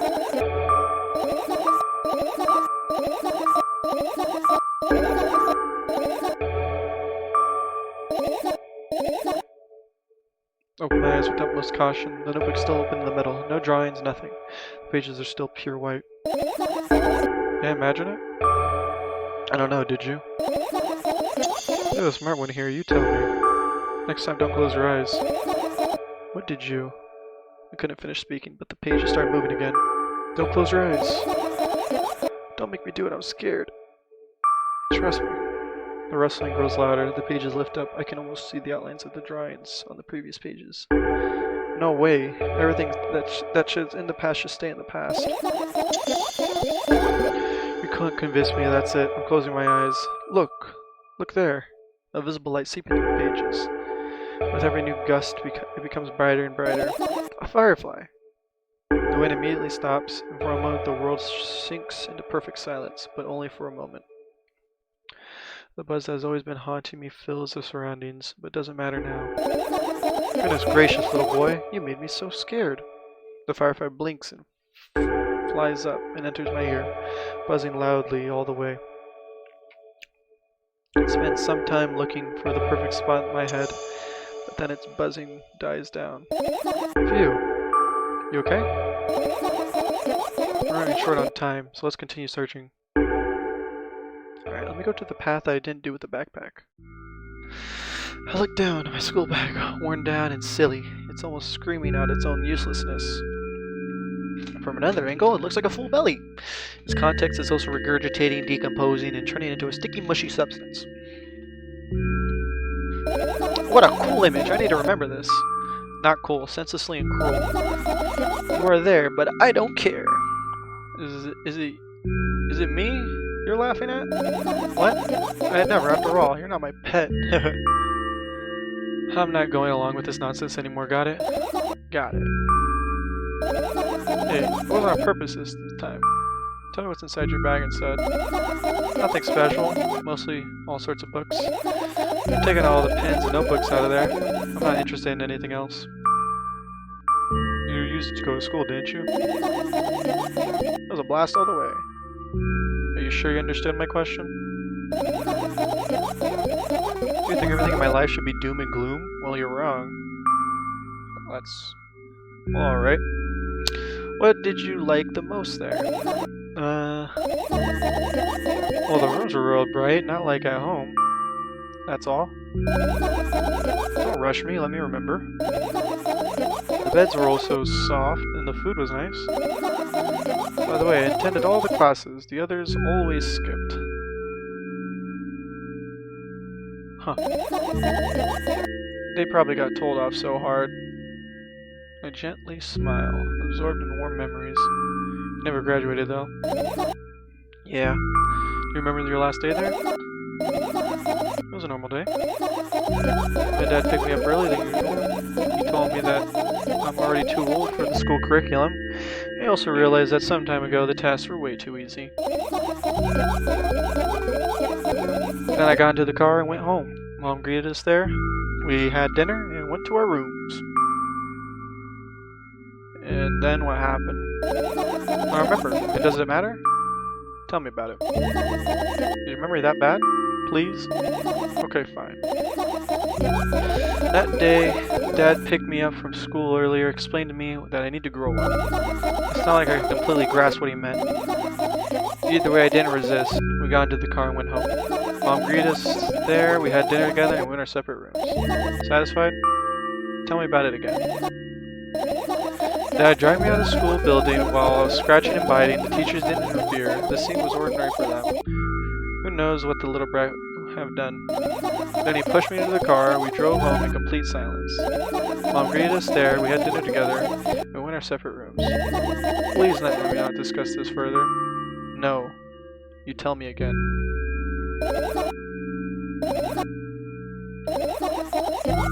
Dad bought milk on our way home. Again. I hate milk so much. Mom was not home. Again. I hate Mom so much. What happened next? Suddenly I feel someone's eyes on my back, knowing that these moments should never be ignored. I should turn around, but there's nothing there. What happened next? Everything that happened next happened after something, and that led to everything that happened after what had happened. Look at my bag again. Light pouring into the room. There was a window glints on the metal parts. There was also a shadow underneath it, which means it's real, sadly. Whatever, I don't care anyways. I almost ended up kicking the bag in the feat of sudden anger. but I managed to stop myself in the nick of time.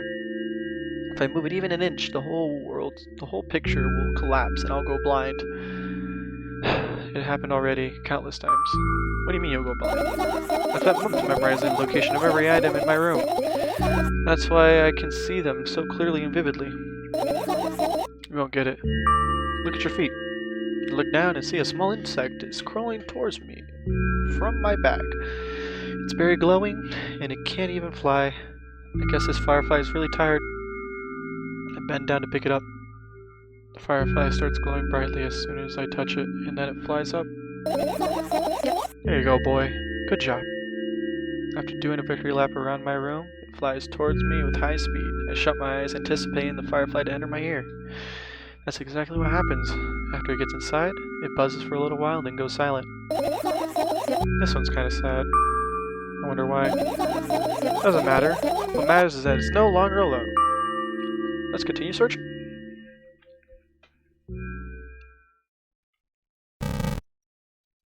I would like to click this, but it doesn't let me.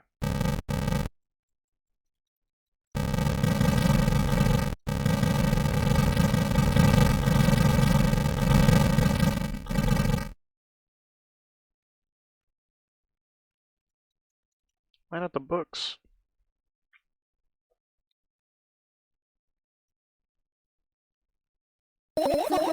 What's this?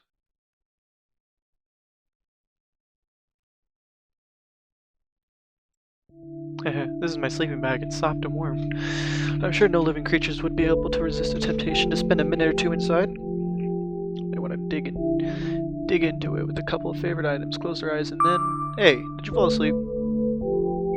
Huh? I gently slap my cheeks to return myself to my senses. It's already way past midnight.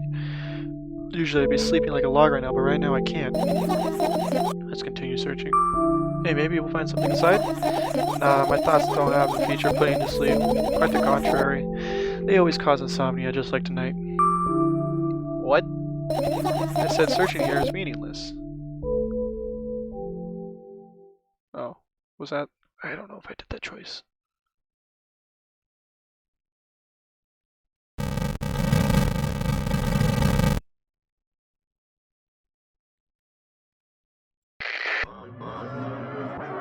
Some beats. Okay. Alright, insects enjoy pollinated flowers and stuff like that. Yeah, I guess. I get close to the flower shelf. I sniff around. The leaves smell of dust and cardboard. And death.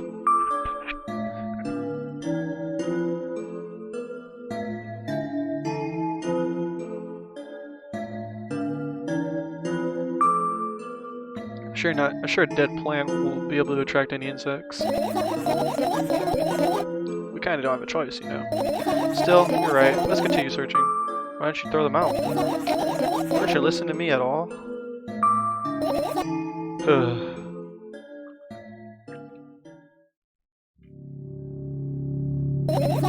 I doubt it. All the compartments are locked. What if? I don't even want to think about what's inside. Who knows what I'll end up imagining.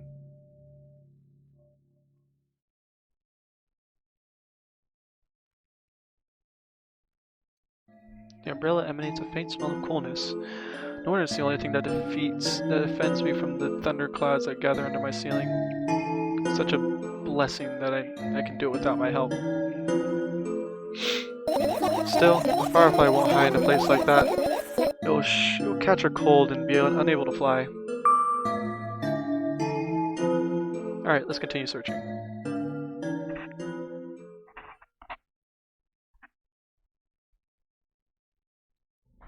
I look at the alarm clock. Time continues its unstoppable flow. It's so late. Are you tired? You bet I am. I let out a theatrical yawn and hold out my arms to my sides. 1, 2. Then I raise them above my head. 3, 4. Maybe a little workout will help freshen me up. Good idea. Do you remember the exercises you've been taught? I think so. I take a hesitant stance. What was it? Heels together, toes apart. Whatever, I'll get to that. Count down 5 minutes. Fine. You have a clock in front of you though, right? Can't look at its hands for too long. They disappear altogether. Things always get messy. Last time I saw a pair of eyes on the clock fade. Excuse me. I used to hear voices back in the day. They pleaded for help, I think. What a mess. Truly a mess. It was a mess, right? A mess. Well, are you counting down?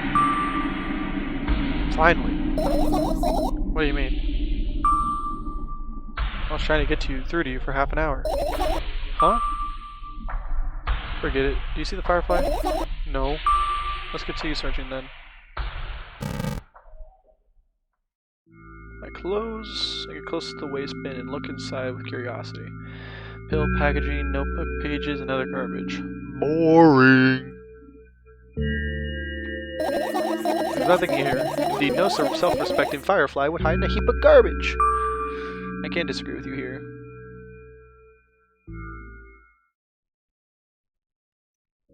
I look at the mound of pills. It makes me feel dizzy. I don't want to think about it. What's wrong? I almost skipped my dose for today. How reckless. I could have died.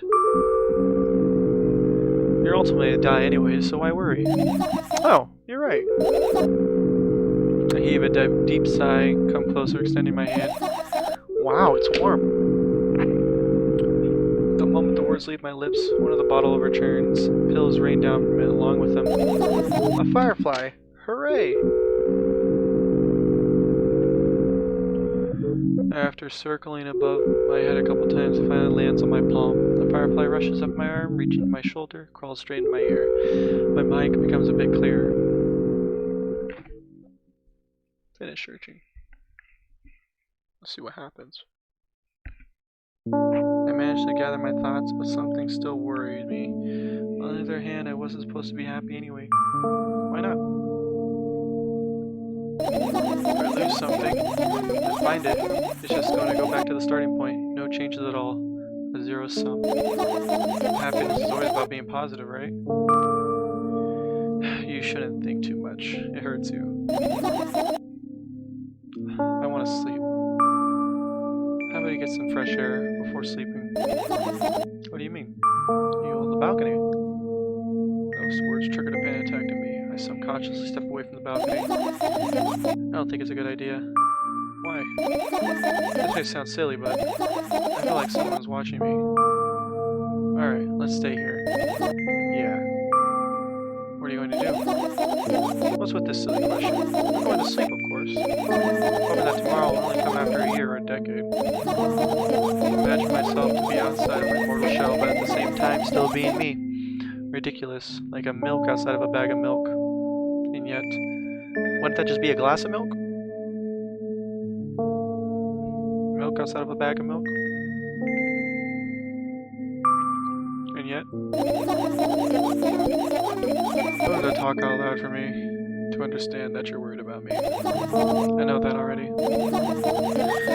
I also know that our time is running short. You won't take another bill? Of course not. In fact, I won't take it tomorrow either. And the day after tomorrow. Never ever. That's a goodbye then? No. Really small one. What is it? I blurred out way too much today. A lot of stuff I'd want to forget forever. I don't blame you, but was it really necessary? You'll see tomorrow. No. Won't be able to sleep like this. Fine, what's the favor? I nervously scratch my wrist and bite my lower lip. Wait a minute, you're afraid to tell me? Yes. Also scared that something bad might happen if I tell you. Also scared that when something bad happens, something worse will always happen. Stop it, I get it already. I still won't leave alone until you tell me. Bully. No, you.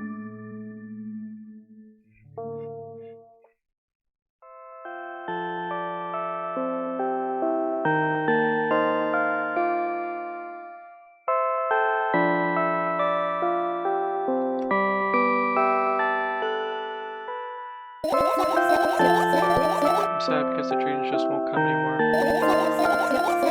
You won't believe me if I tell you how I dealt with it at first. Of course I'll believe you. You know, it was a joke.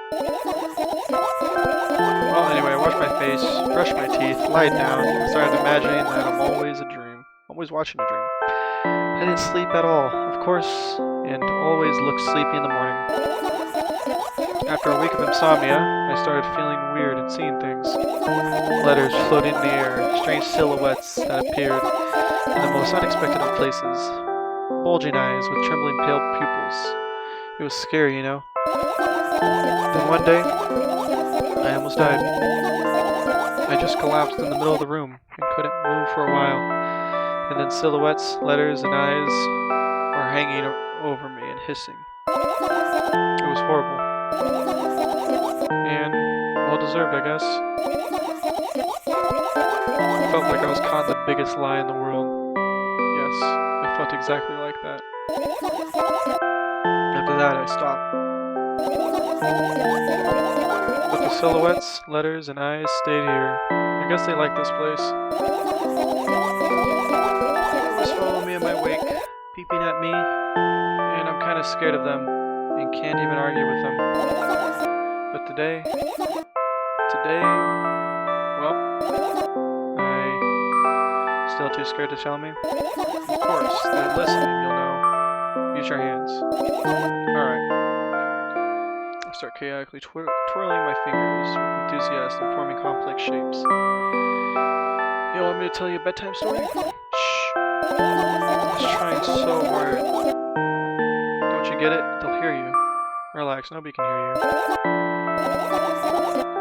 So what do you say?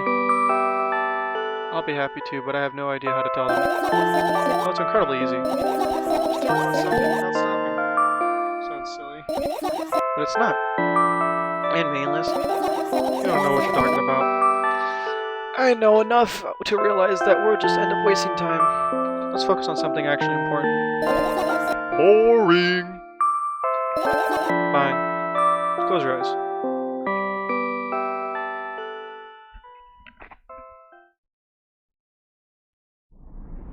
Oh shit. Hello, thank you for choosing our pizzeria.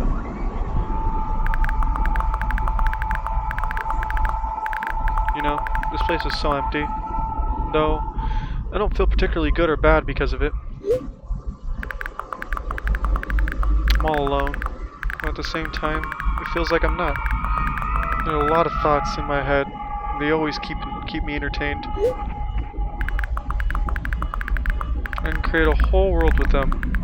I'm sure I'll be able to fill the void around me if I try hard enough. Although, no matter how much I think, my surroundings don't change. Yes, things happen in my head, but they never leave its premises. It's not like I tried to suppress them. Maybe they were afraid to come out?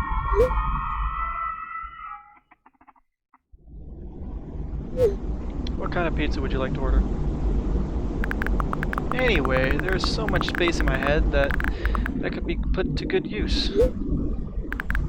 So every thought would make a senseless and merciless circle in my head, destined to go back where it started.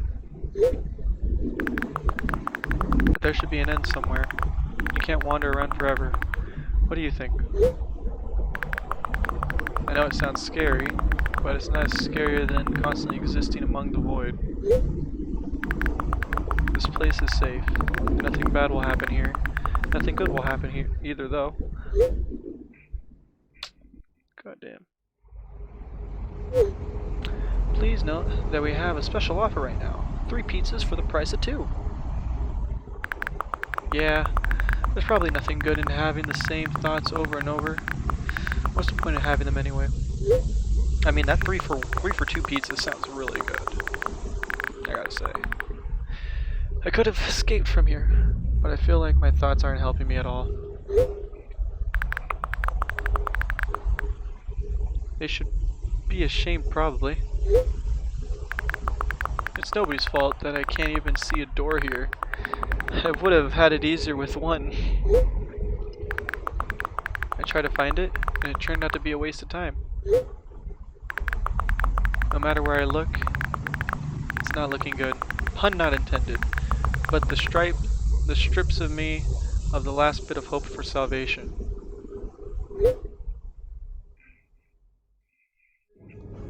Pizza! We also have a discount program for new customers. You can learn about it on your account page. Don't you think that being here is also a waste of time?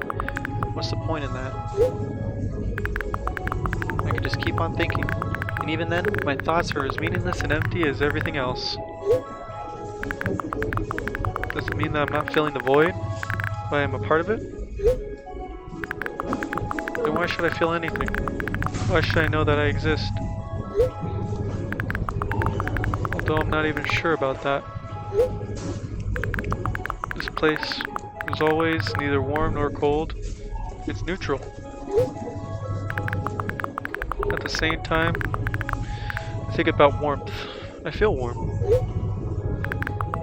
Maybe this world corresponds to my thoughts. It's the Matrix. I wouldn't want to admit that I'm completely empty. I'm not the reason everything had disappeared, right? Can't I just adapt and get used to having nothing around me since I can't do anything about it?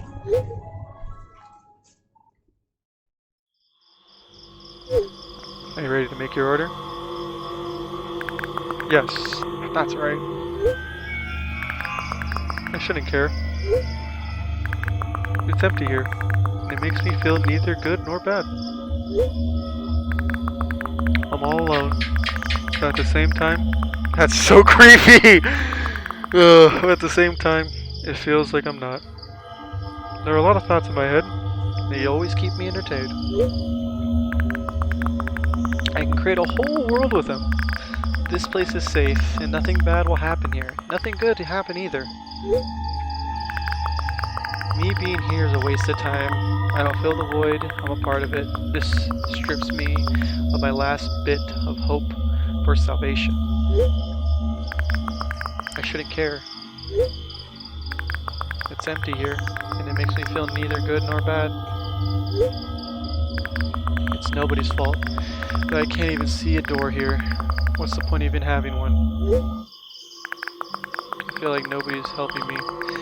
I should feel ashamed. I wouldn't want to admit it, but I'm all alone here. I can't do anything about it.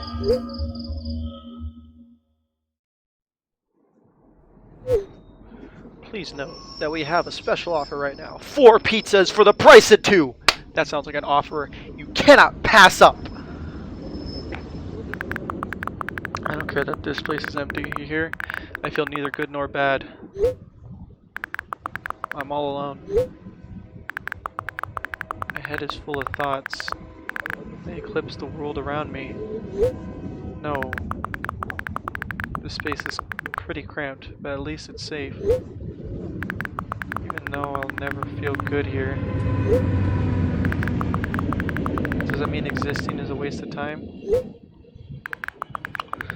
I need to decide if my thoughts will help me. They'll lead me to the exit, and I'll be able to feel proud of myself. I'll be able to save myself. And at the same time,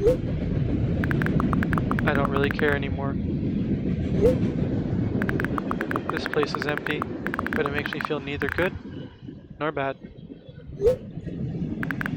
I'm alone, but my head is full of thoughts. A whole world, one might say. If I try hard enough, you'll be able to fill all the void around me. Still,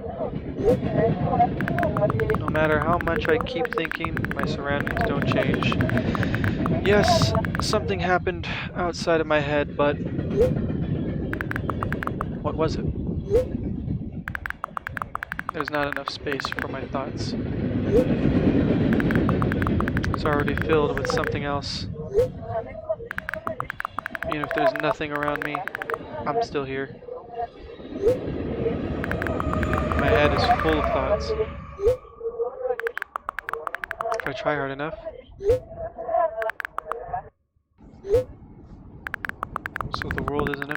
after all. I can't see anything.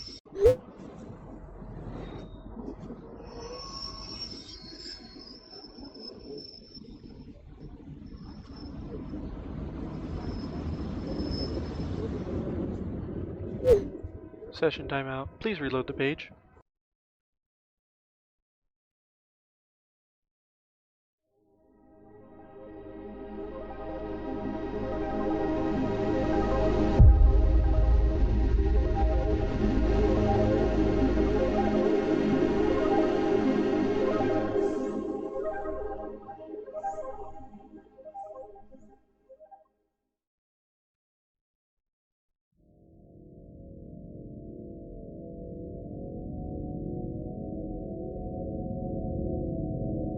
Well, found the second ending.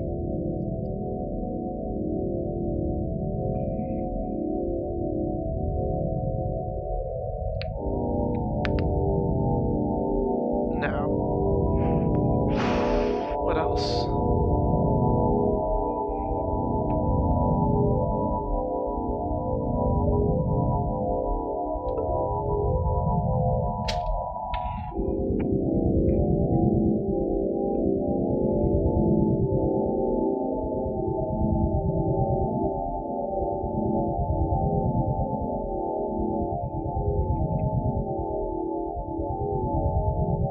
Jeez, this is a great game.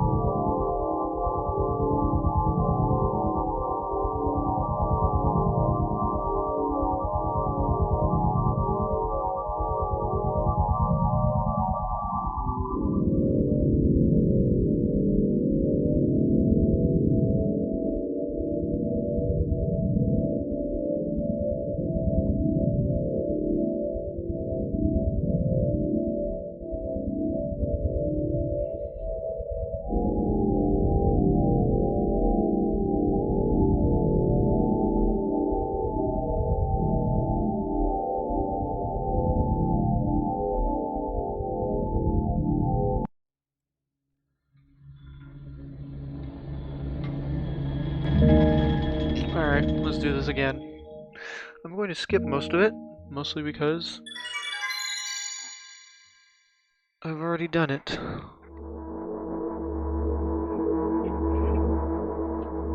I'm walking to my room, trying not to look around.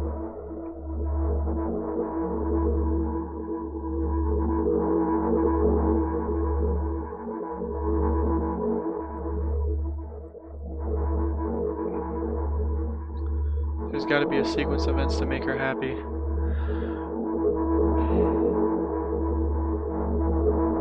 Unless she doesn't want to be happy.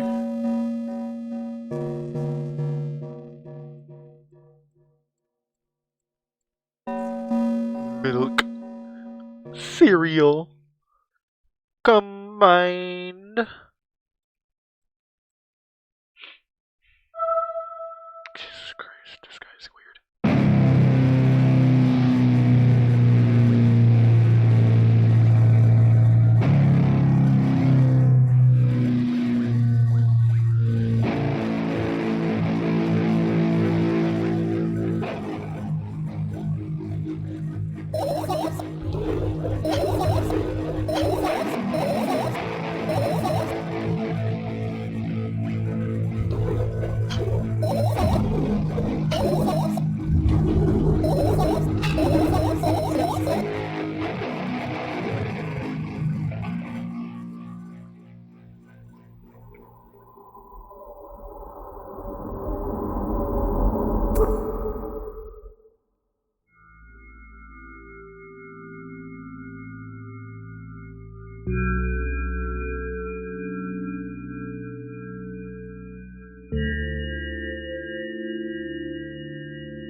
Your eyes don't hurt anymore.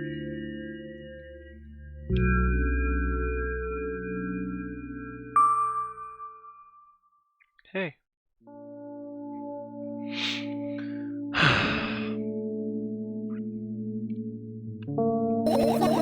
Hey, long time no see. It hasn't even been an hour, dummy. There you go, bullying me again. I should be a little bit happy, not even the slightest bit. Oh, I'm pretty exhausted. That's not true. You need to go to bed. Medicine. I know what I'm doing. Bully.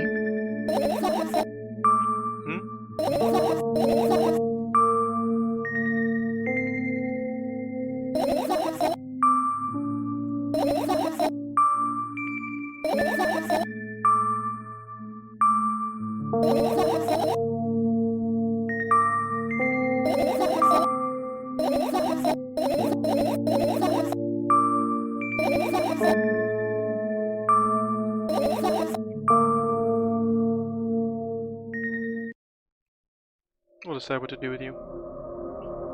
There it goes, changing again. What the heck? In front of the mirror again. Staring at my reflection, trying not to get distracted by the sneery looks at the walls that people are giving me. I shut my eyes. 2 squared, 2 by 2 squared, a squared squared, a squared pyramid squared, a pyramidal, pyramidal structured squared, a pyramidal structured hypercubed. I feel better. Sorry for being rude. It's not your fault. It's never your fault. Fine, you keep blaming yourself, but don't ever do it. I don't know why.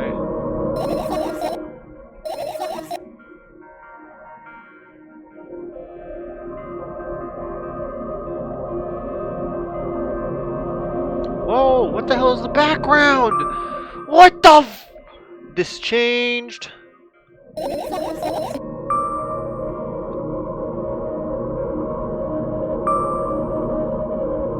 Oh wait, fuck, I want to choose the other one.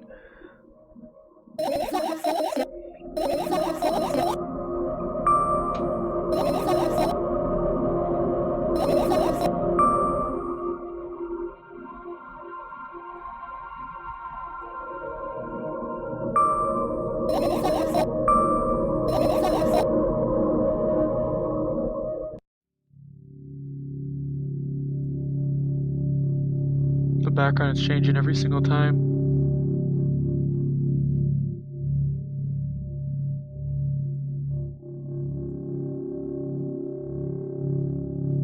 What a cool shirt. Sweater. It's simple, but I like it.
The background always changes.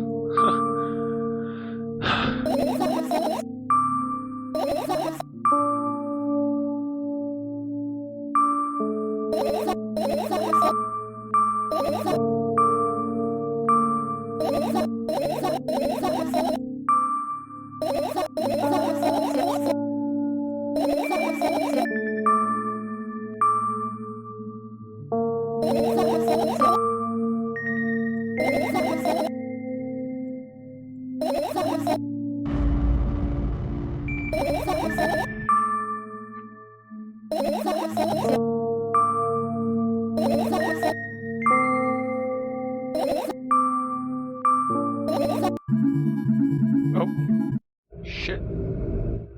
I wasn't supposed to do that.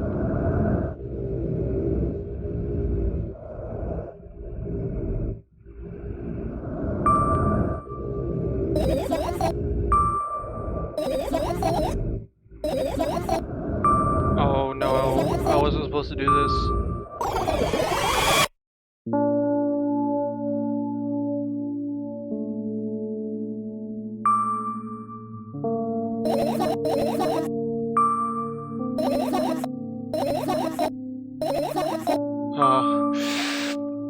I think I accidentally killed her. Again. Maybe not accidentally, but I killed her.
How about we go straight to sleep?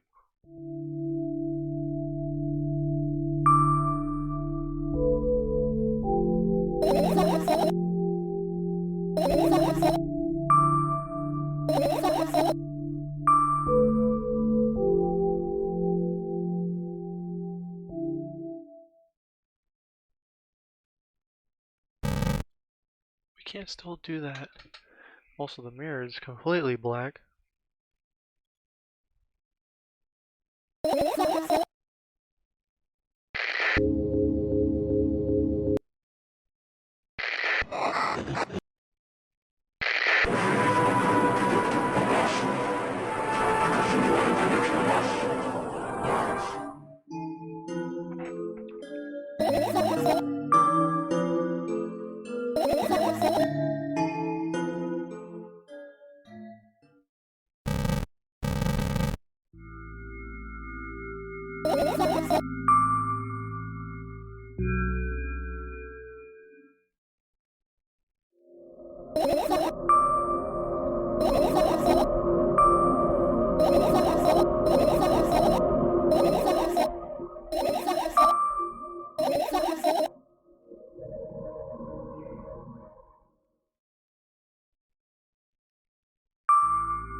Why can't I do that? What is that? Those are the pillboxes? Jesus.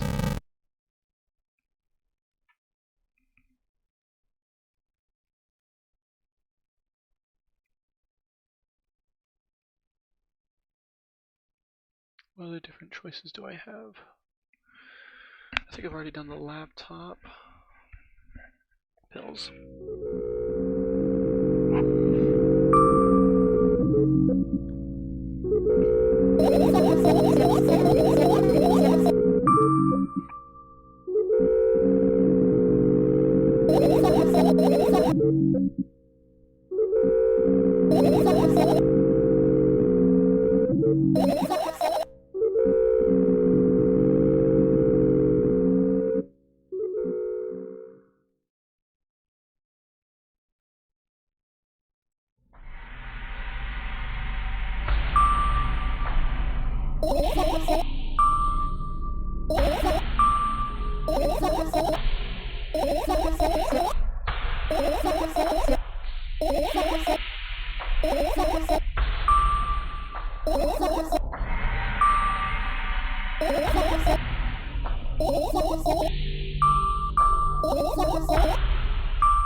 Now what happens when I finish searching?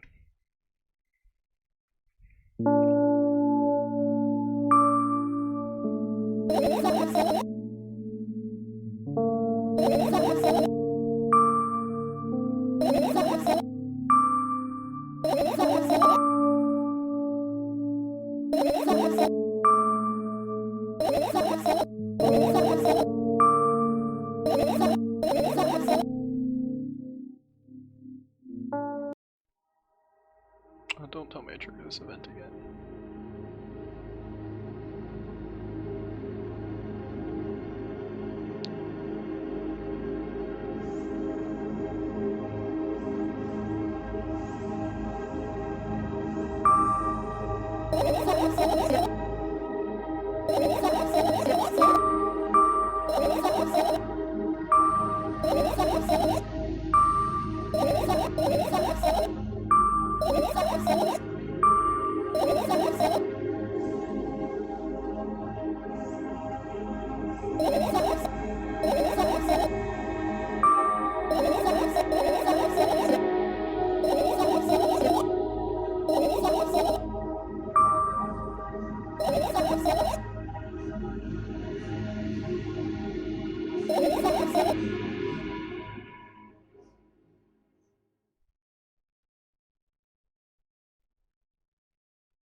Time to go to bed.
Boring!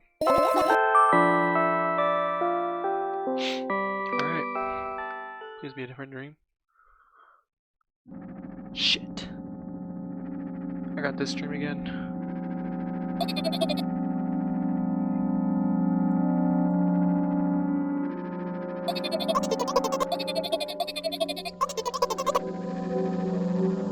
Can I exit out?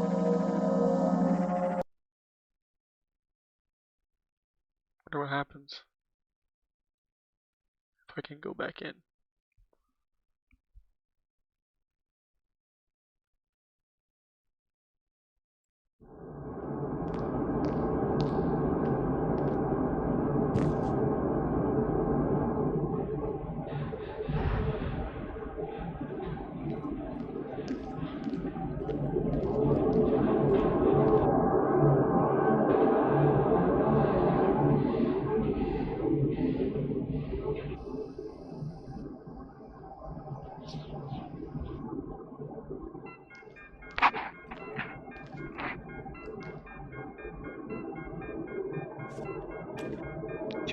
%.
Couldn't continue. Guess there's no save feature. Oh, this again. So how do I get different endings? I'm guessing I'm gonna have to activate different fireflies, which possibly will get different endings. Because I know I did something differently with.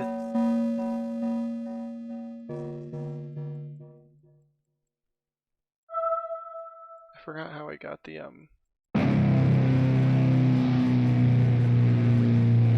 This guy. I don't know who this guy is. It was probably a dream about him. I'm thinking he's the pills, because he's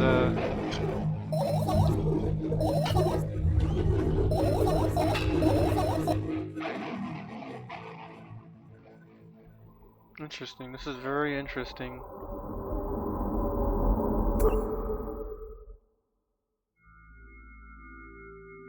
And each time you play, you get a different background.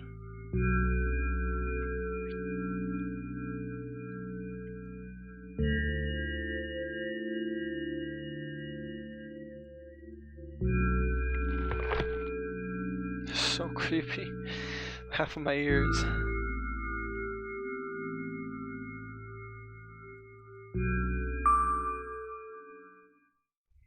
I did talk to you.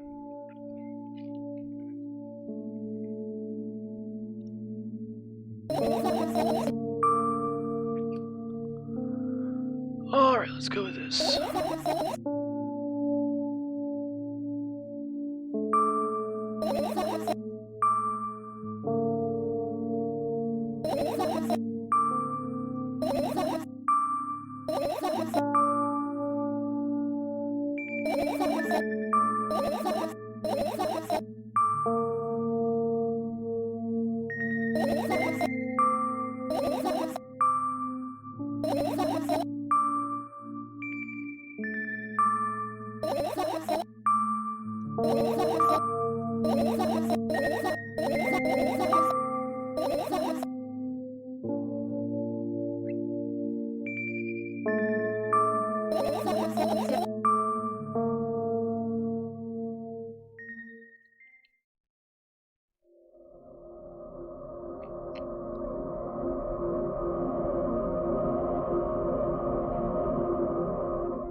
What do you think?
Still can't get this.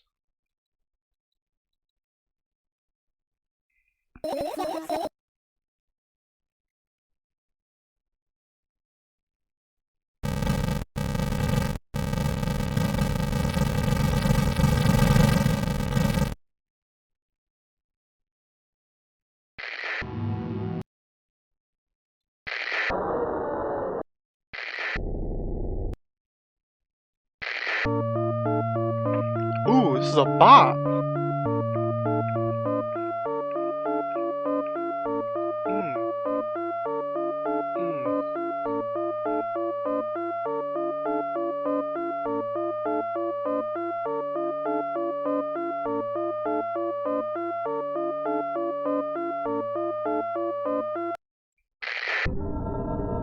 That's not a bot.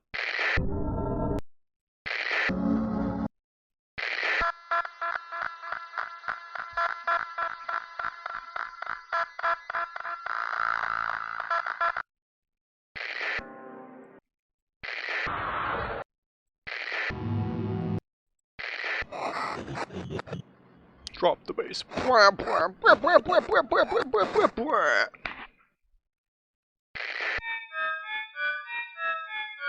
Scooby-Doo type beat.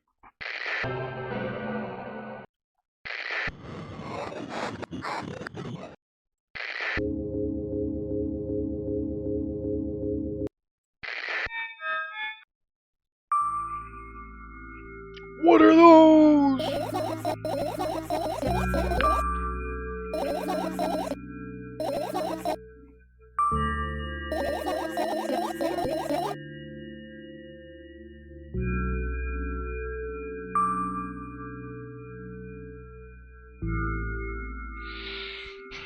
I guess so.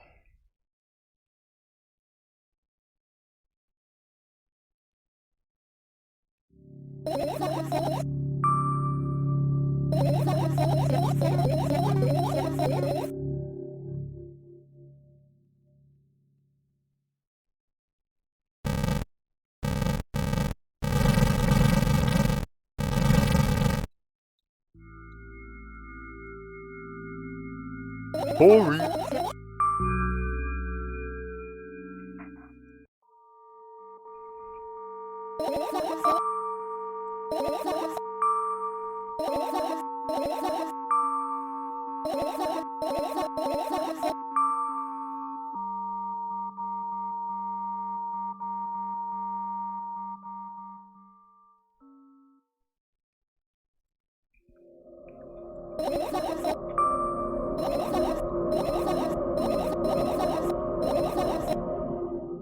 So I know that there's a firefly in here, in here, in here, and I believe in the pills or the pills in this.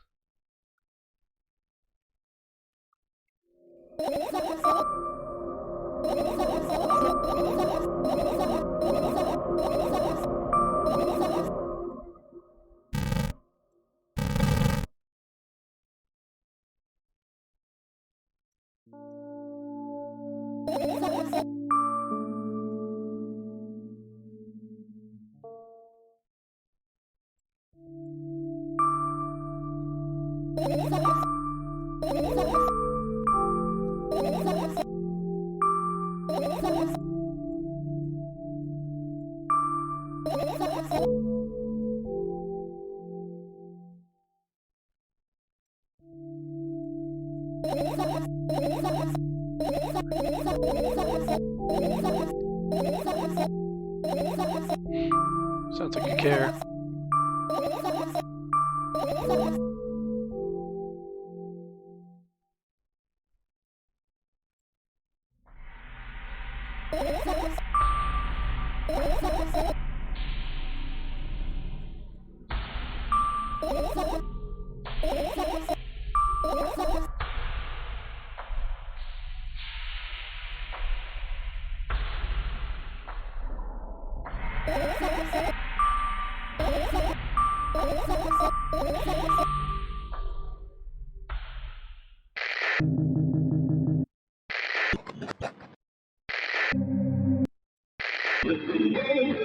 Ooh!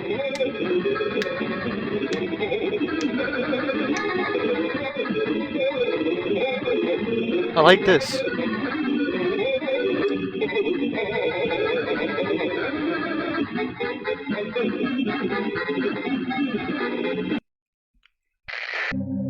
That kind of beat.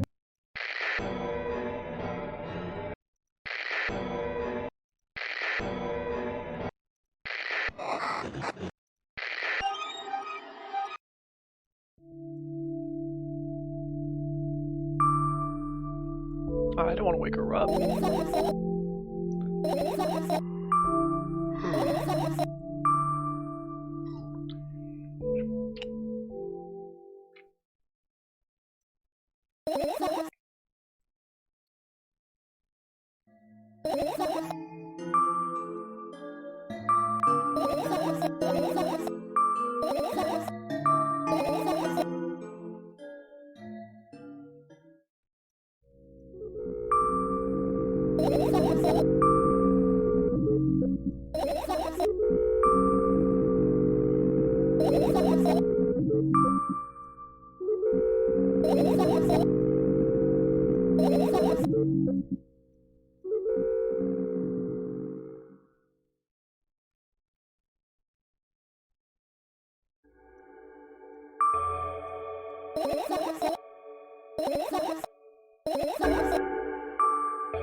Dyslexic.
Alright, so the only ones I didn't do was the laptop, the backpack.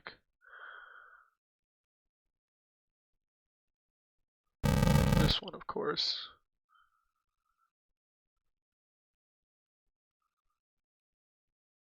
The first one I did was without the whatever this thing is at the bottom, and it got me that. It got me the other ending. Let's see if this ending will do something.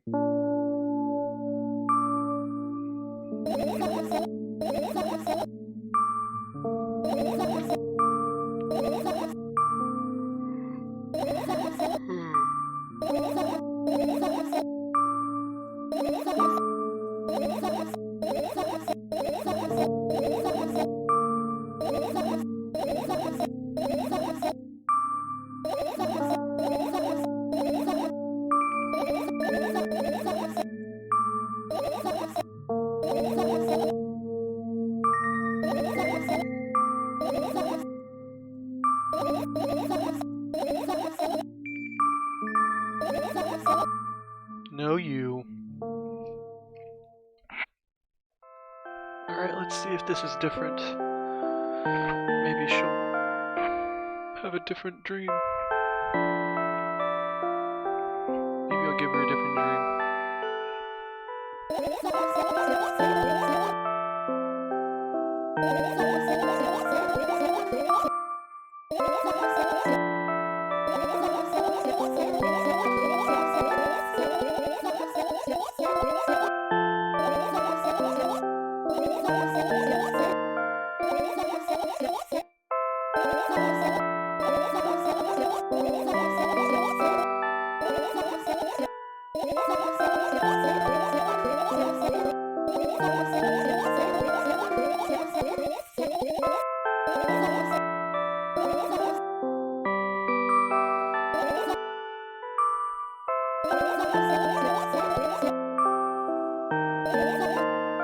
starts throwing up gang signs inside of the sleeping bag.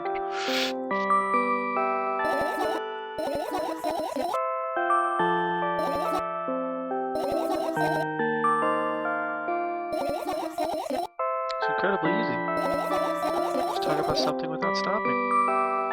Sounds silly, but it's not. And meaningless. You don't know what you're talking about. And now we're just wasting enough time. Let's focus on something boring. Fine. Close your eyes. Please be something different. Damn it. Alright, this one again.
I like that.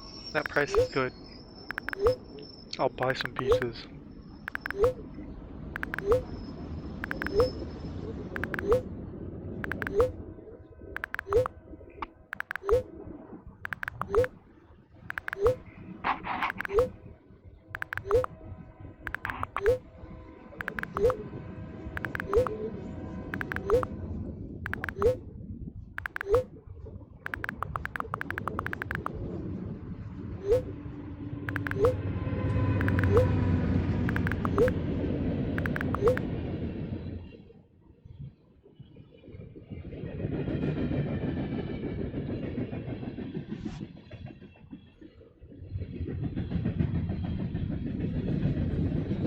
Just like their shirt.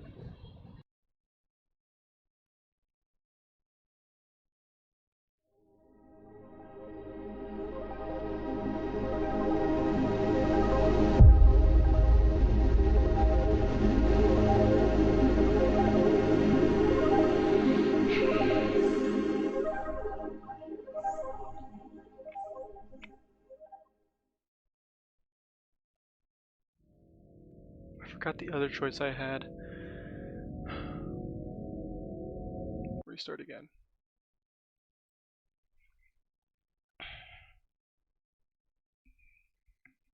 I have 3 more achievements to do.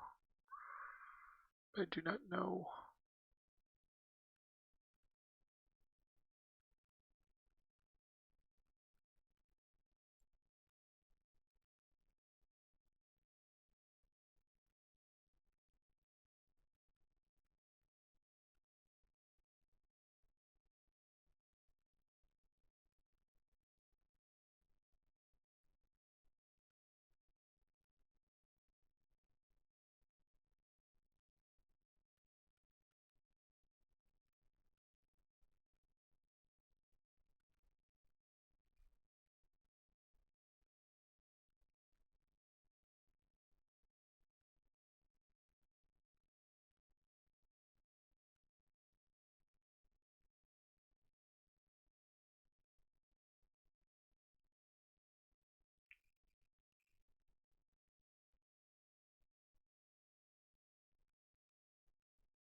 Alright. I will have to do.